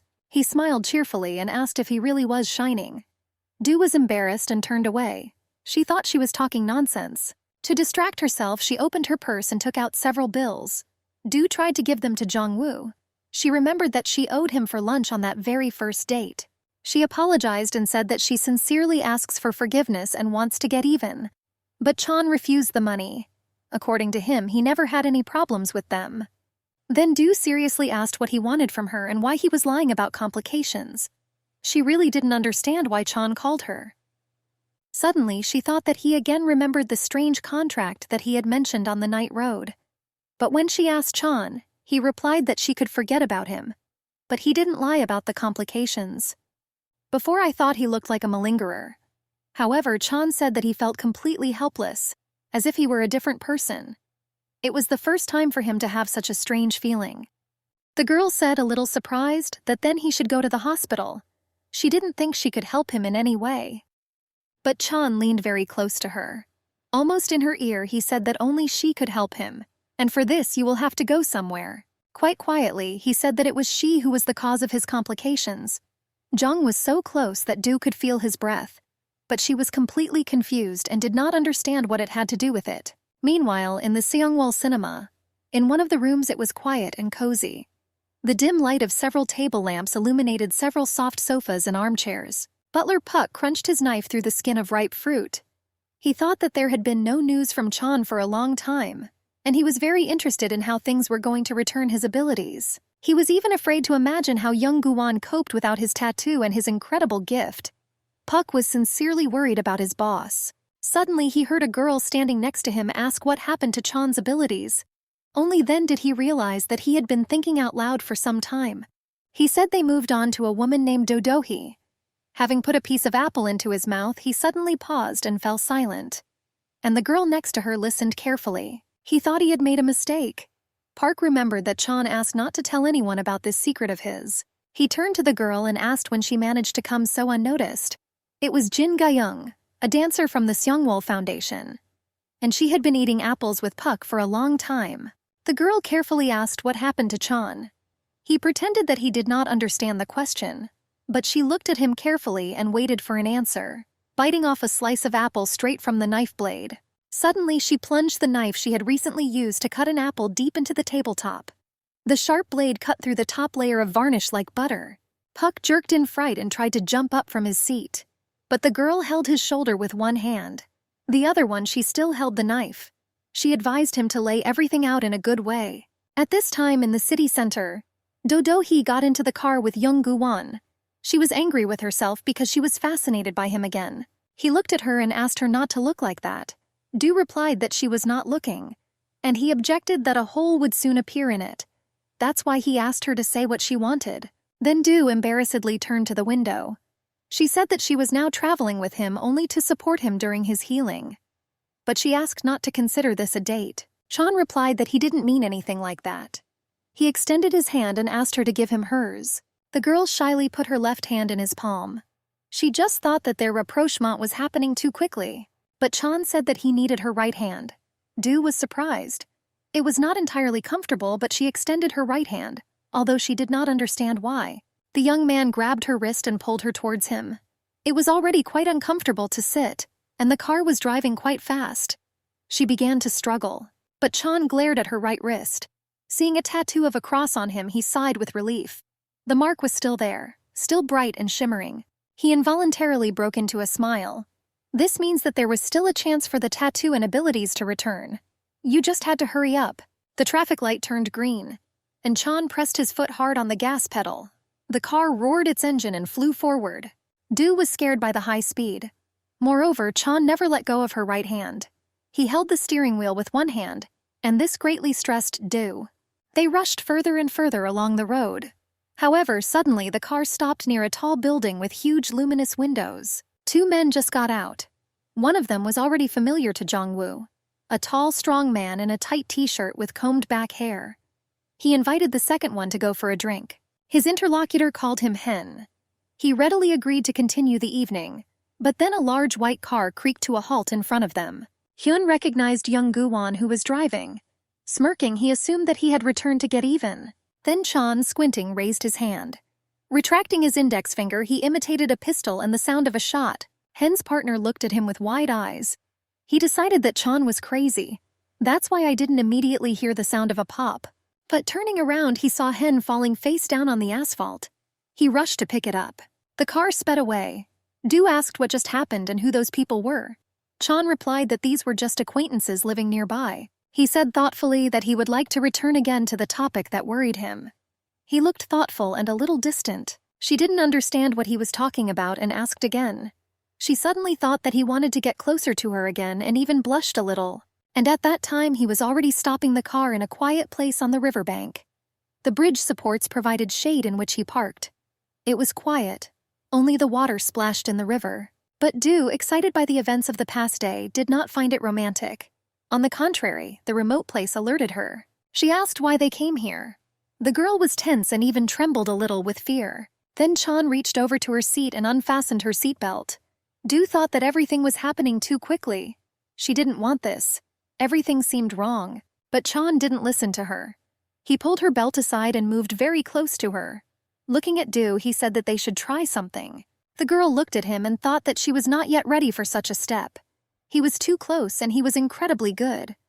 But something in her resisted this. Suddenly he got out of the car and slammed the door. Do, who had already closed her eyes, shook her head in bewilderment. She didn't understand what was happening. And he had already walked around the car and looked into its window. Before I lowered the window. Then Chan asked why she was sitting and not going to come out. Seeing her surprised look, he explained that this should be done on the street. Do shuddered in surprise. Hesitatingly, she said that such a thing could result in a fine or even a prison sentence. Now it was Chan's turn to be surprised. He asked why people could be punished so severely for walking along the river.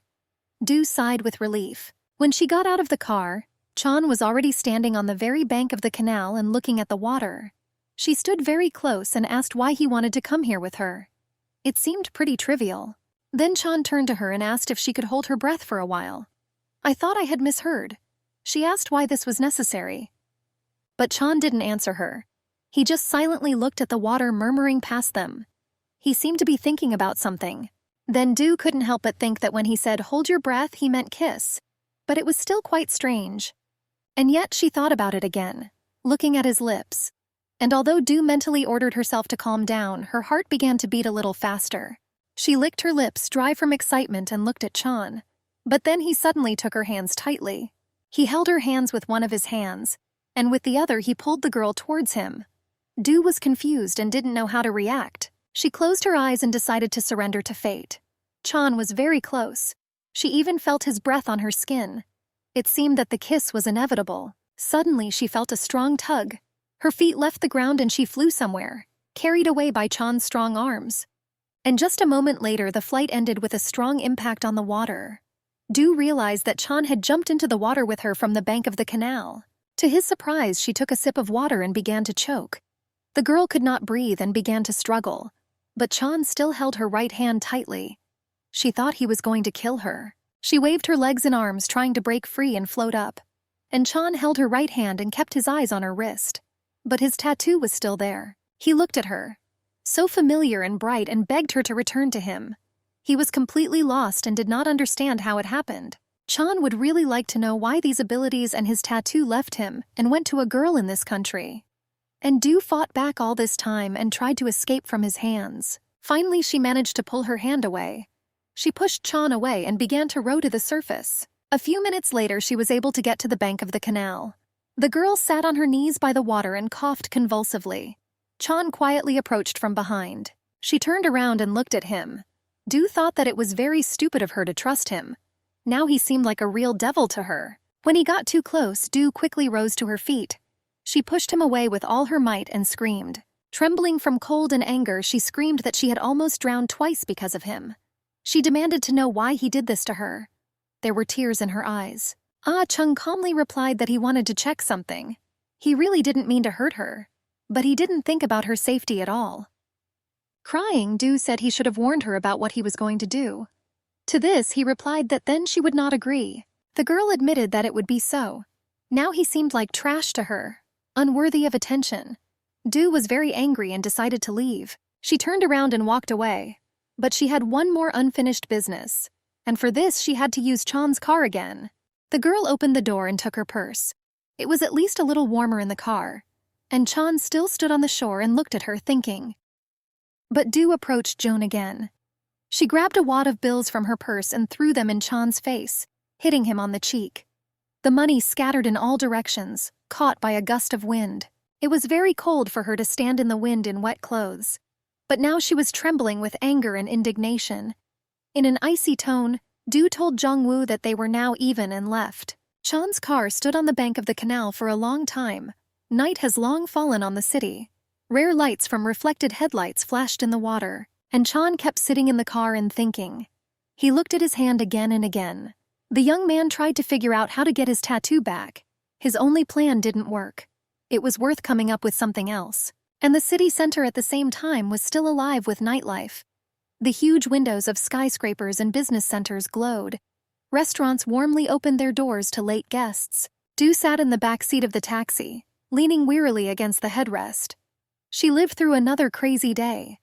Only now was she able to relax a little, lulled by the rustle of the engine. She thought upset that it seemed like she was surrounded only by enemies. There were too many people around who wanted to kill her. It seemed to her that there was no one on her side anymore. At the same time, the Songwall cinema was still awake. The spotlights were still burning, aimed at the stage in front of the screen. At the very edge of the stage near the steps, sat a tall, beautiful girl in a long, dark dress. It was Jin Gyeong. She clutched the phone in her hand and looked thoughtfully at the screen. She already knew the contents of the article on her smartphone by heart. She said that the drink produced by Do's company continues to break sales records. The girl thought that she should be near Chan now. Jin nervously twirled her phone in her hand, looking at Dodoha's photo. The girl tried to understand why the tattoo went to this particular woman.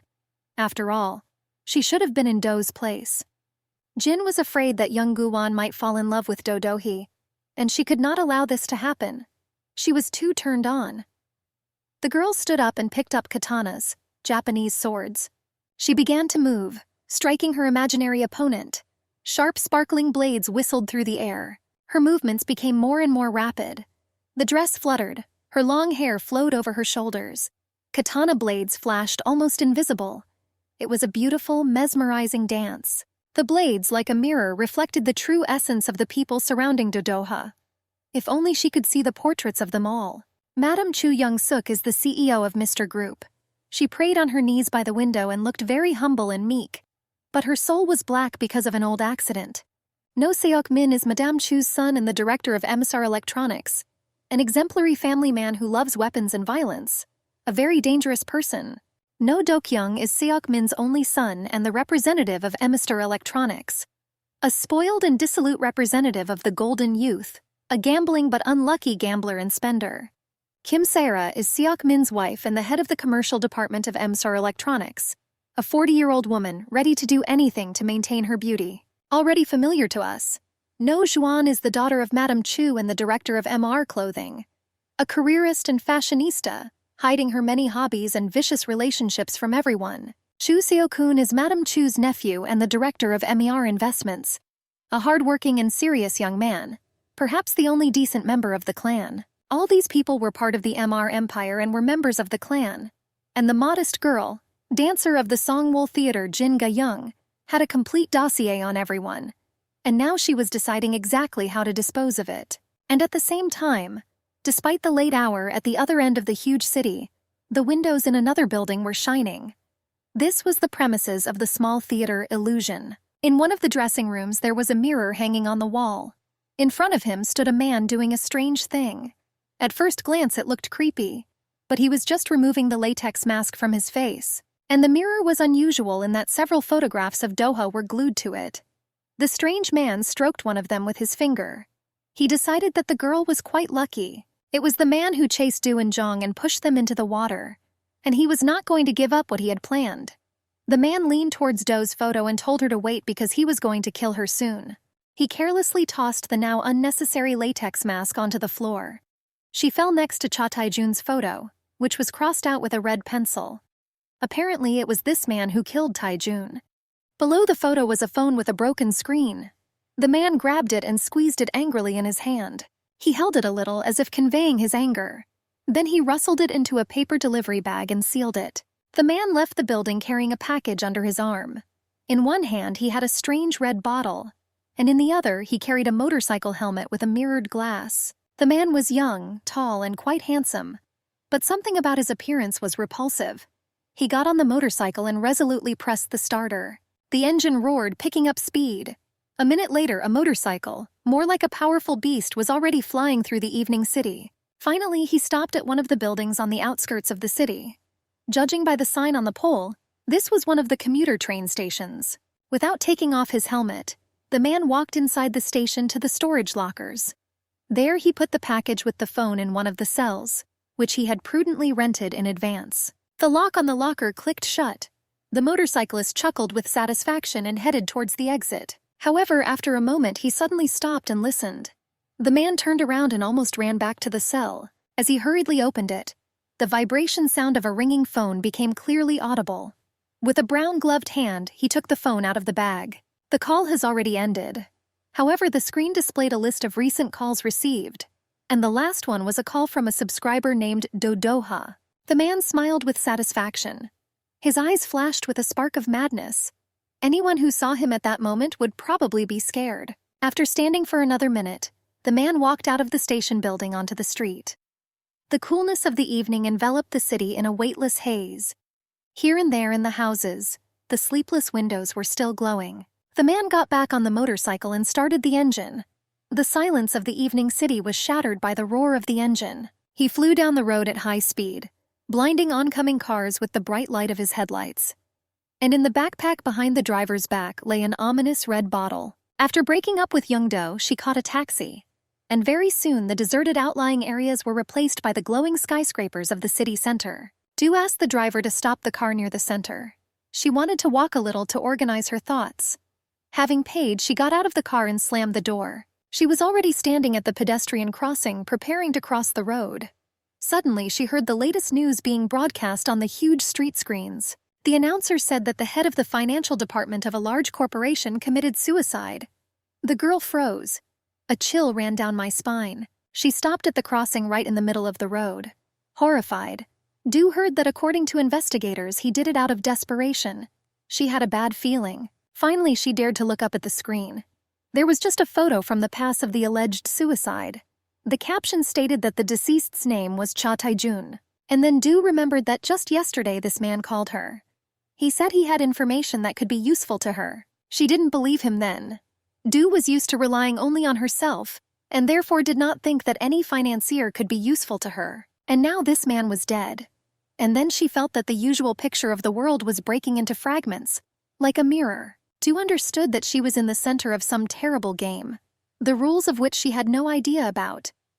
And everyone around wants to drag her into this game and use her to their advantage. He came to his senses and prepared to move on. But the traffic light turned red and Do had to stay put. Suddenly the roar of a motorcycle engine was heard from afar. He was getting closer every minute. The blinding light of the headlights has already become visible. He flew straight towards where Do was standing. Do had her back turned and did not see how the motorcycle drove up very close. Pausing a little, the man behind the wheel took out a red bottle and waved it towards Do.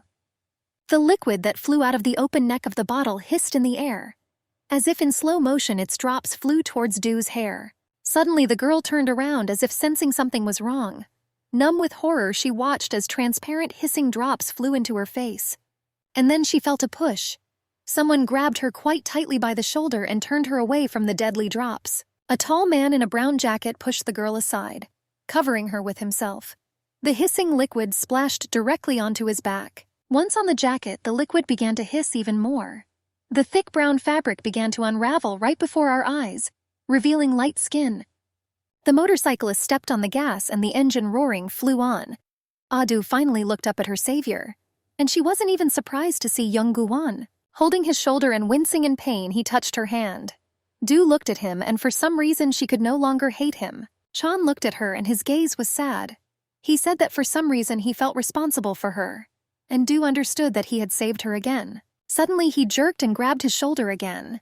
The acid, and that was what was in the bottle, burned much more strongly than he had previously thought. Do looked at his hand.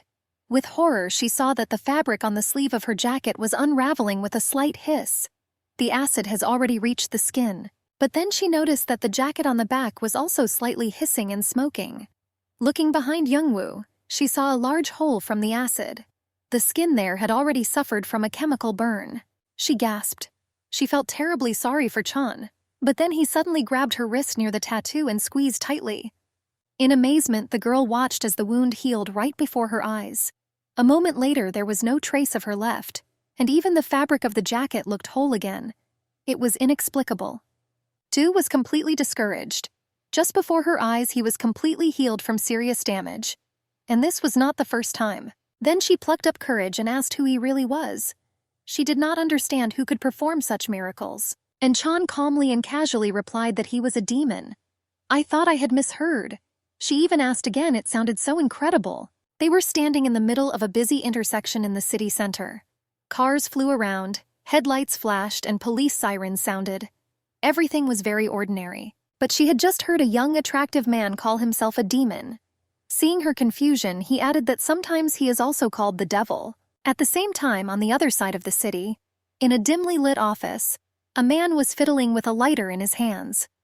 With the movement of his hand, the flame flared up and then went out again. A man was sitting in front of a huge TV screen. It was just broadcasting news. And he also listened to the message about the suicide of Cha Tae-jun, who was found hanged in a public toilet. He seemed quite satisfied with this news. He smiled slightly and threw the now useless phone with the broken glass onto the floor. It was he who was recently in a sealed paper bag. Meanwhile, in the Ilsun police station building in the center of the city, all the windows were still brightly lit. Work was in full swing there. And this is where Do-hee and Young Gu-won went after the attack.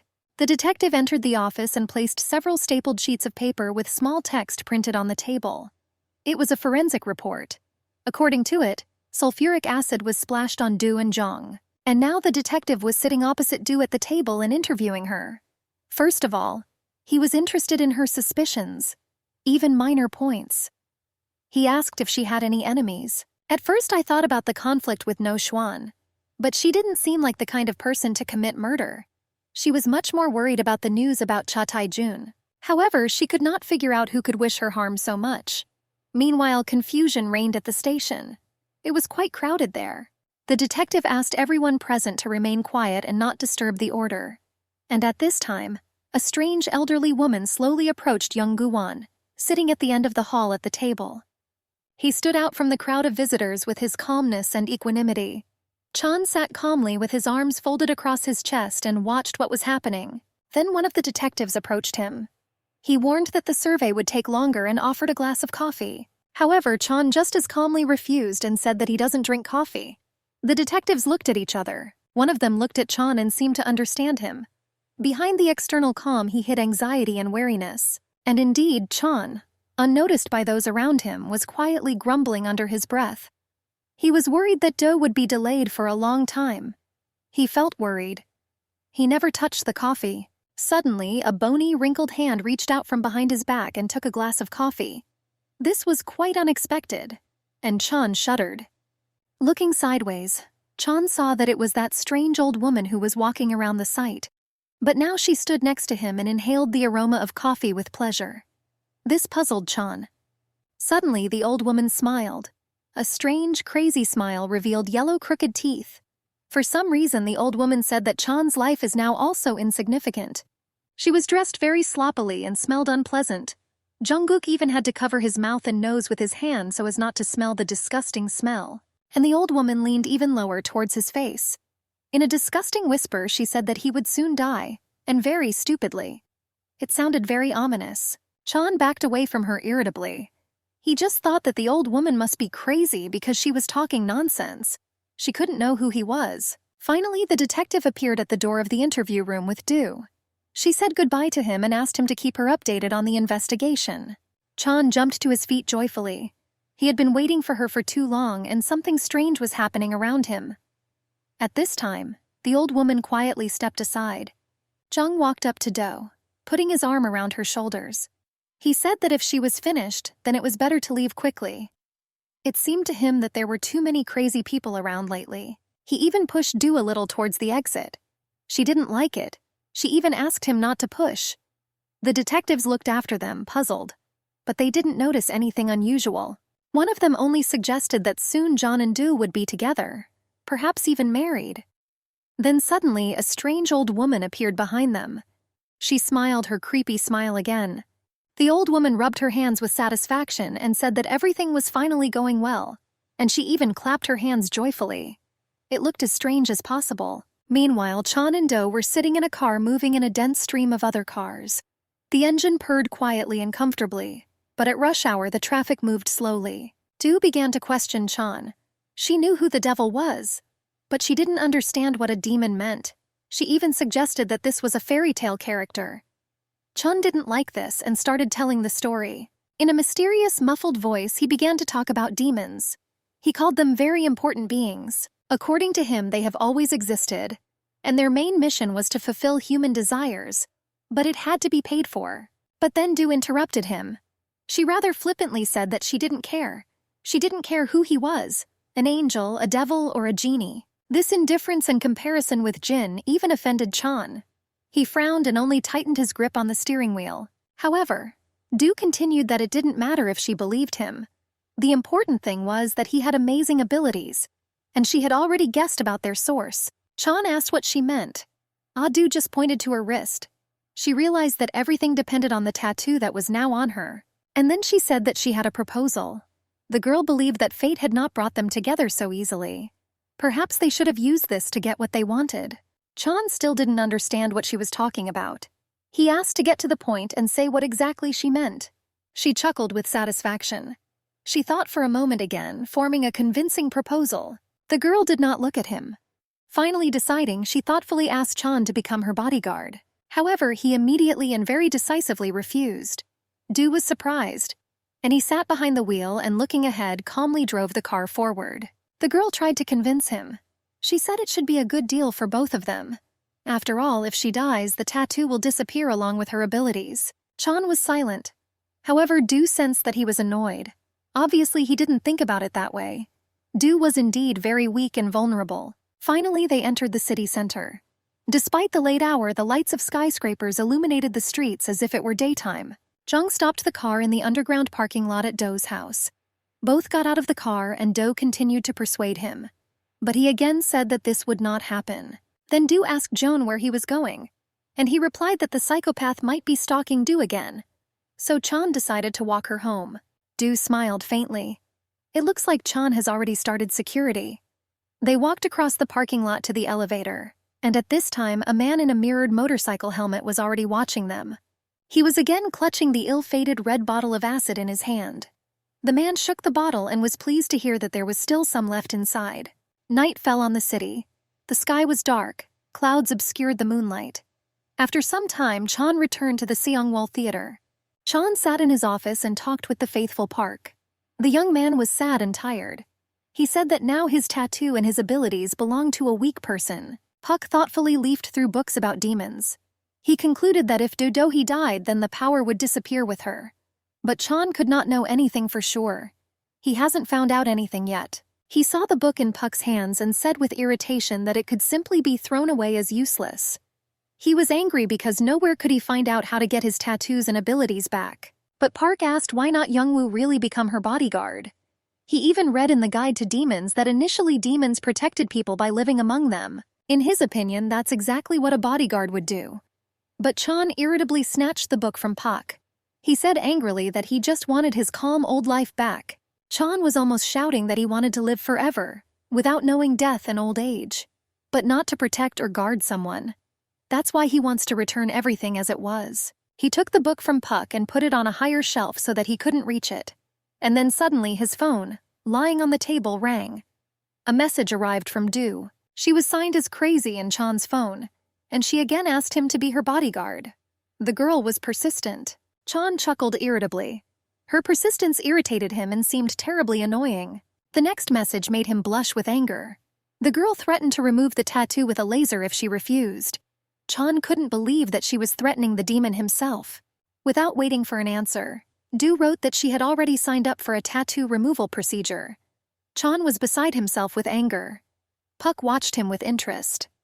And while Chan was clutching the phone more and more in anger, trying to control himself, another message arrived. Do wrote that she covered the tattoo with a picture of the penguin Pororo. At this time, she was walking around her luxurious apartment. The room was furnished with modern furniture, and the huge panoramic windows offered a beautiful view. Do sat down on the soft sofa, looking at the phone screen. He was silent. The girl understood that Chan was not giving up. She mused, shaking her leg irritably. She remembered what he told her when he saved her from the psychopath with acid. Then he said that you need to be very responsible if you have something valuable for another person. Do understood that then he saved her once again, and this confused her more and more. He either pushed her away and acted indifferent, or was there when she was needed most. Finally, a beautiful sunny morning arrived. Park entered the director's office at the Songwol Theater and greeted him warmly. To his sincere surprise, he saw that Chan was in a good mood. He was already sitting on the sofa, deep in the study of a new book. Chan told Park that he had been thinking and reading for a long time, and I came to the conclusion that everything is not so bad.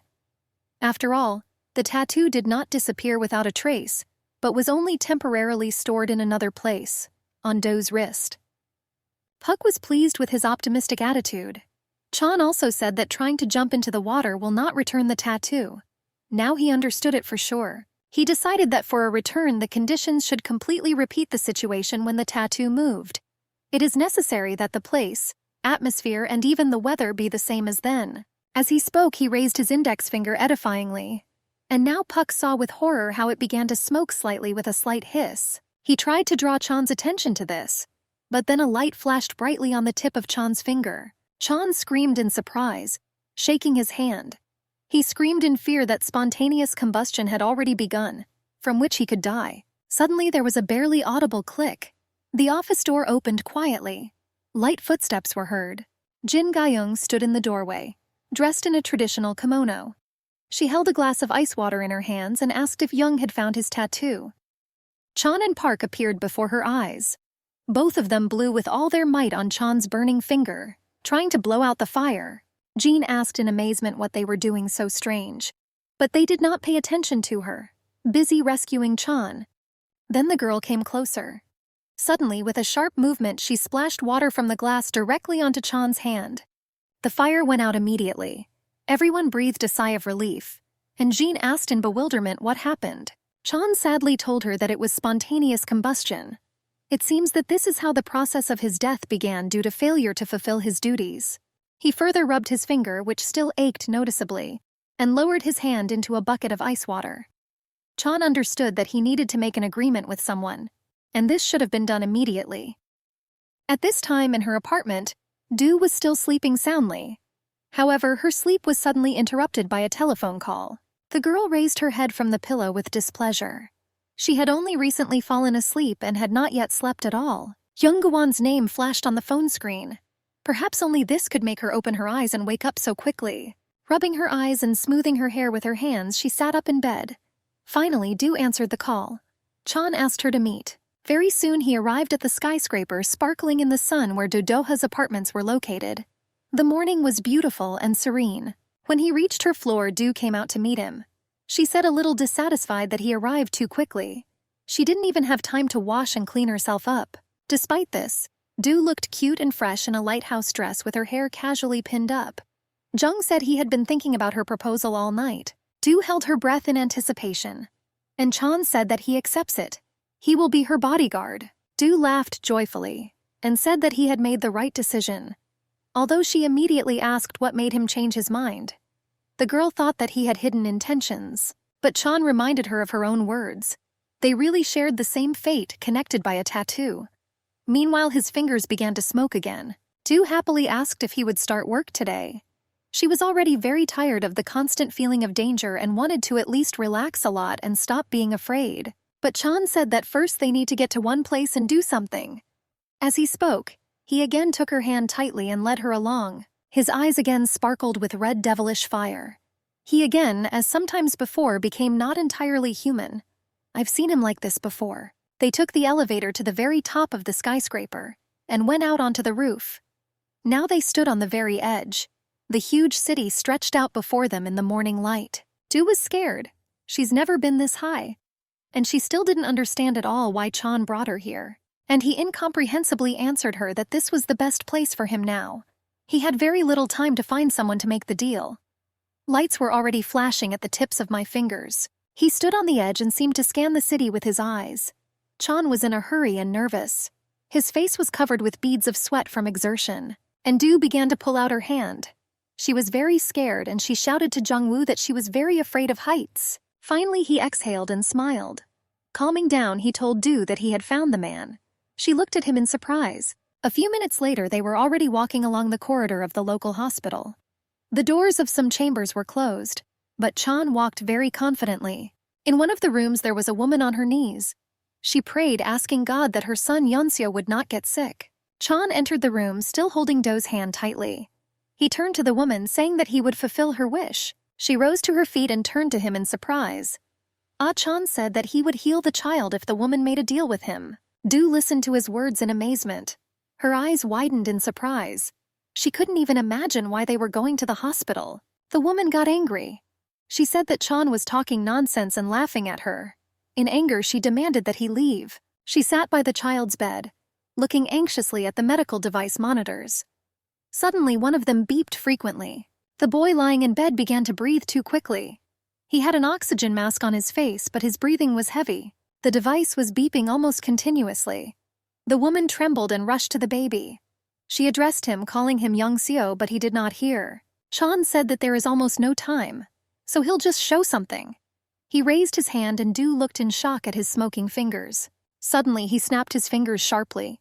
There was a sharp hissing sound. At first, Du didn't understand anything. But suddenly, she noticed that the child's breathing became even and deep. His eyes were closed, but he was already breathing calmly. The device stopped beeping. The woman looked at the boy in amazement. She did not understand how a miracle had just happened before her eyes. Now the baby was just sleeping peacefully. Then Chan started talking again. He said the terms of the deal were very simple. He raised his hand and lights were already dancing on his fingers. Suddenly, a scroll of paper with text and a pen appeared out of thin air. According to the agreement, for the healing of the child, after 10 years the woman had to go to hell. Chan tried to persuade the woman to make up her mind until he began to look for another person. Du rushed to him and began to say that you can't force someone like that. Then Chan got angry and almost shouted that he didn't have any time. He was beside himself with anger, because the process of spontaneous combustion continued. But then the woman interrupted him. She said she agreed to the deal. She just needed to be sure that her son Yongseo would be alive and well. Chan smiled with satisfaction. Now he looked calm and confident again. Nothing resembled the recent panic. Du looked at him with tear-filled eyes.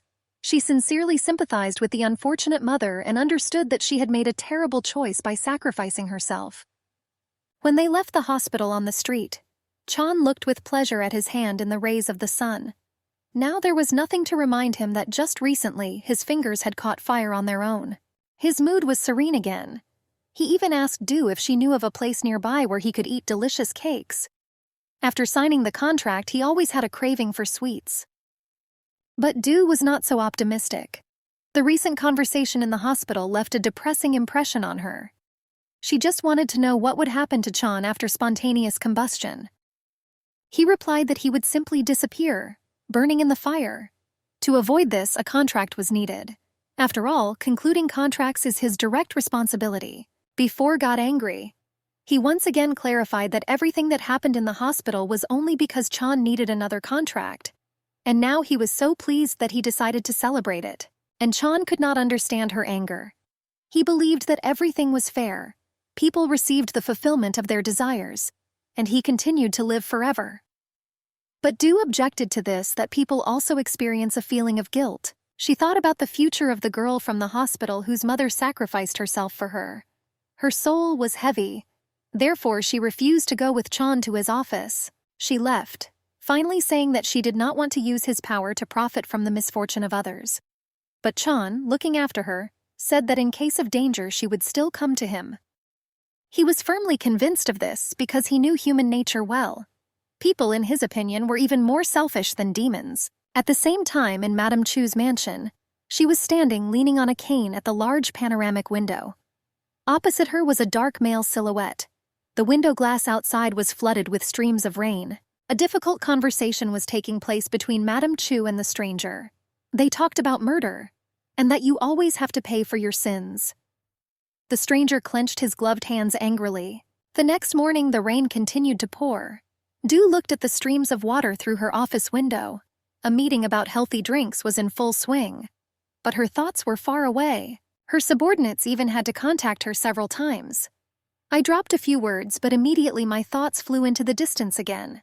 The PR team proposed a new strategy for promoting the product. It had to be based on the image and influence of the youngest and most successful director, which was Do Do-hee. Suddenly, there was a quiet knock and the door carefully opened.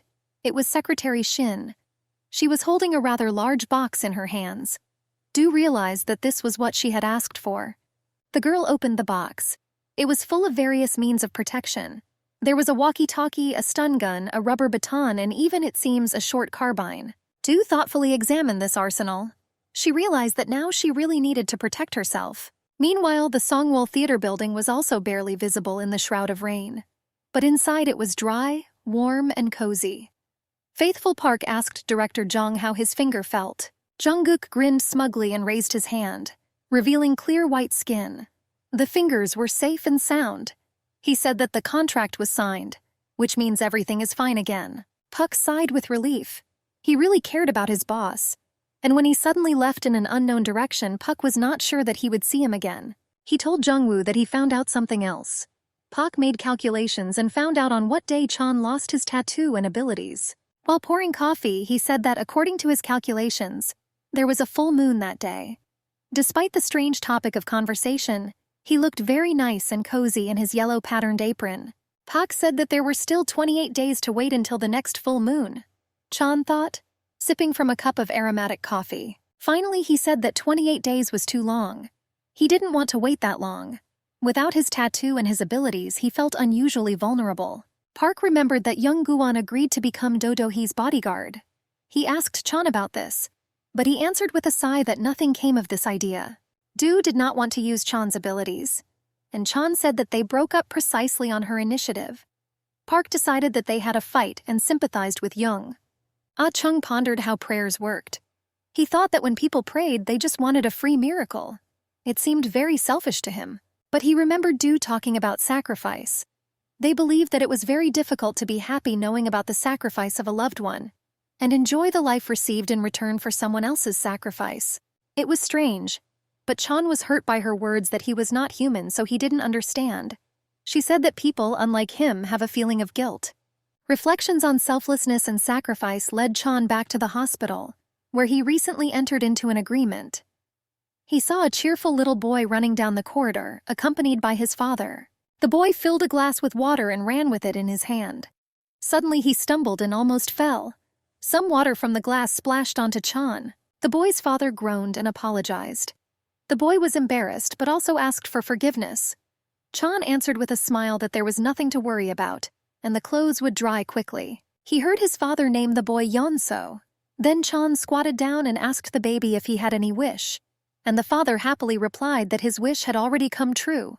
According to him, the boy wanted to spend his birthday not in the hospital. Chan looked at the happy baby and asked if this was so, but he shook his head. Then Chan asked to tell him. The kid came up to him and whispered a few words in his ear. Chan nodded and promised not to say anything to his father. And then a woman came out of the room and called out to the child. The baby joyfully rushed to her. He ran, jumping merrily, and Chan and the boy's father looked at him. Chan thought about what the kid said. He wished that his parents would not be sad because of him. Chan sighed and thought that it can be very difficult with people. He stood in the hospital corridor and looked at this family with satisfaction. They laughed merrily and slowly walked towards the exit. They all looked very happy, and Chan thought that he had done everything right. At the same time, a large car drove up to the hospital. Secretary Shin, who was driving, told Du that they were already there. The girl rolled down the window on the back door. She watched the parents of the boy Young Seo, who were holding him in their arms and hiding from the rain under a large umbrella. There were streams of water all around, but these three were so happy together. Du opened the door and began to get out into the street. The secretary tried to stop her because it was raining heavily, but Du did not look away from her happy parents. Secretary Shin asked to wait and looked for an umbrella in the car. But then, with a rustling sound, someone opened a large black dome over Du. She turned around in surprise and tried to look at the man's face, but the umbrella hid it. All that was visible was a formal suit with a white shirt and tie. Du glanced lower and saw a familiar hand clutching the handle of an umbrella. Oh, she would never mistake that hand. How many times did she squeeze her wrist and hug her shoulders? Finally, the umbrella lowered a little, and Du saw Young Guwon's face in front of her. He looked at her carefully, and there was a strange expression on his face. Now he was just an ordinary person. Du looked at him and tried to understand what he was doing near the hospital. After all, the previous time they were here for a very strange and unpleasant reason. But now the girl saw something new in his eyes. They glowed with warmth and kindness. Then she herself looked at him with different eyes. It occurred to him that all was not lost for him. After all, even a demon can stand on the side of good. Now Chan accompanied her everywhere. And everywhere I heard whispers and conversations behind my back. No one could understand where Du suddenly got a bodyguard, and such an attractive one at that. Sitting behind the wheel of a car, Chan reasoned that the work of a bodyguard is not so difficult. To this she answered him that she did not expect anything grandiose. She asked Chan again and again why he came back. It seemed to her that for the last time she had refused him very definitely. But Chan replied that he had to. After all, the girl did not want to use his abilities. Then Du decided to find out a little more about him. She was interested in how he became a demon. She even suggested that this gift was passed down like a family business. Chan was surprised by this. He didn't think it was possible to try to compare a demon to a family restaurant, but it sounded funny. Then he thoughtfully told Du that once upon a time he too was a man. His eyes were clouded with memories. It seemed like his thoughts were somewhere far away. Du was amazed. She couldn't even imagine that the cold and indifferent Jung could once have been an ordinary person. She asked how this happened. Chan explained that nothing depended on him. He was chosen by a deity who needed helpers in hell. So he began to obtain new souls for his master. Suddenly Do's phone buzzed with a message he received. It was from Madame Chu. And it was strange, cutting off mid-sentence. Du asked Jung to turn the car around. Soon they arrived at Madame Chu Jong-suk's mansion. Du quickly walked inside and saw Madame Chu sitting on the floor. Chan could barely keep up with her. The girl ran up to Madame and touched her shoulder. But the woman did not react. She rubbed her harder, but she suddenly slid heavily onto the floor. Du bent over the unconscious Madame Chu. She shook her and called, but she showed no signs of life. At first, Du even thought she was joking or pretending. She saw that there was a phone lying near Madame Chu's outstretched hand. Her number was on the screen. Apparently the woman tried with all her might to call Du. The girl was crying and hugging the elderly woman. She begged her to come to her senses and get up. But it was all in vain. She stroked her shoulders, touched her hair, and cried bitterly. More than anything, she wanted Madame Chu to wake up and breathe again. Then she rushed to Chan and grabbed his hand. She placed her tattooed wrist in his hand and begged for help. But he said bitterly that he could not bring someone who had already died back to life. Du promised him a contract or even fulfillment of any conditions. She really needed his help. But Chan just looked sadly at the girl. There was pain in his eyes. Du begged him for help again and again. Her face was streaked with tears. They flowed in a continuous stream from her huge eyes, and there was no end to them. She hugged Madame Chu again, held her close, and continued to cry. Unlimited pain reigned in the huge mansion.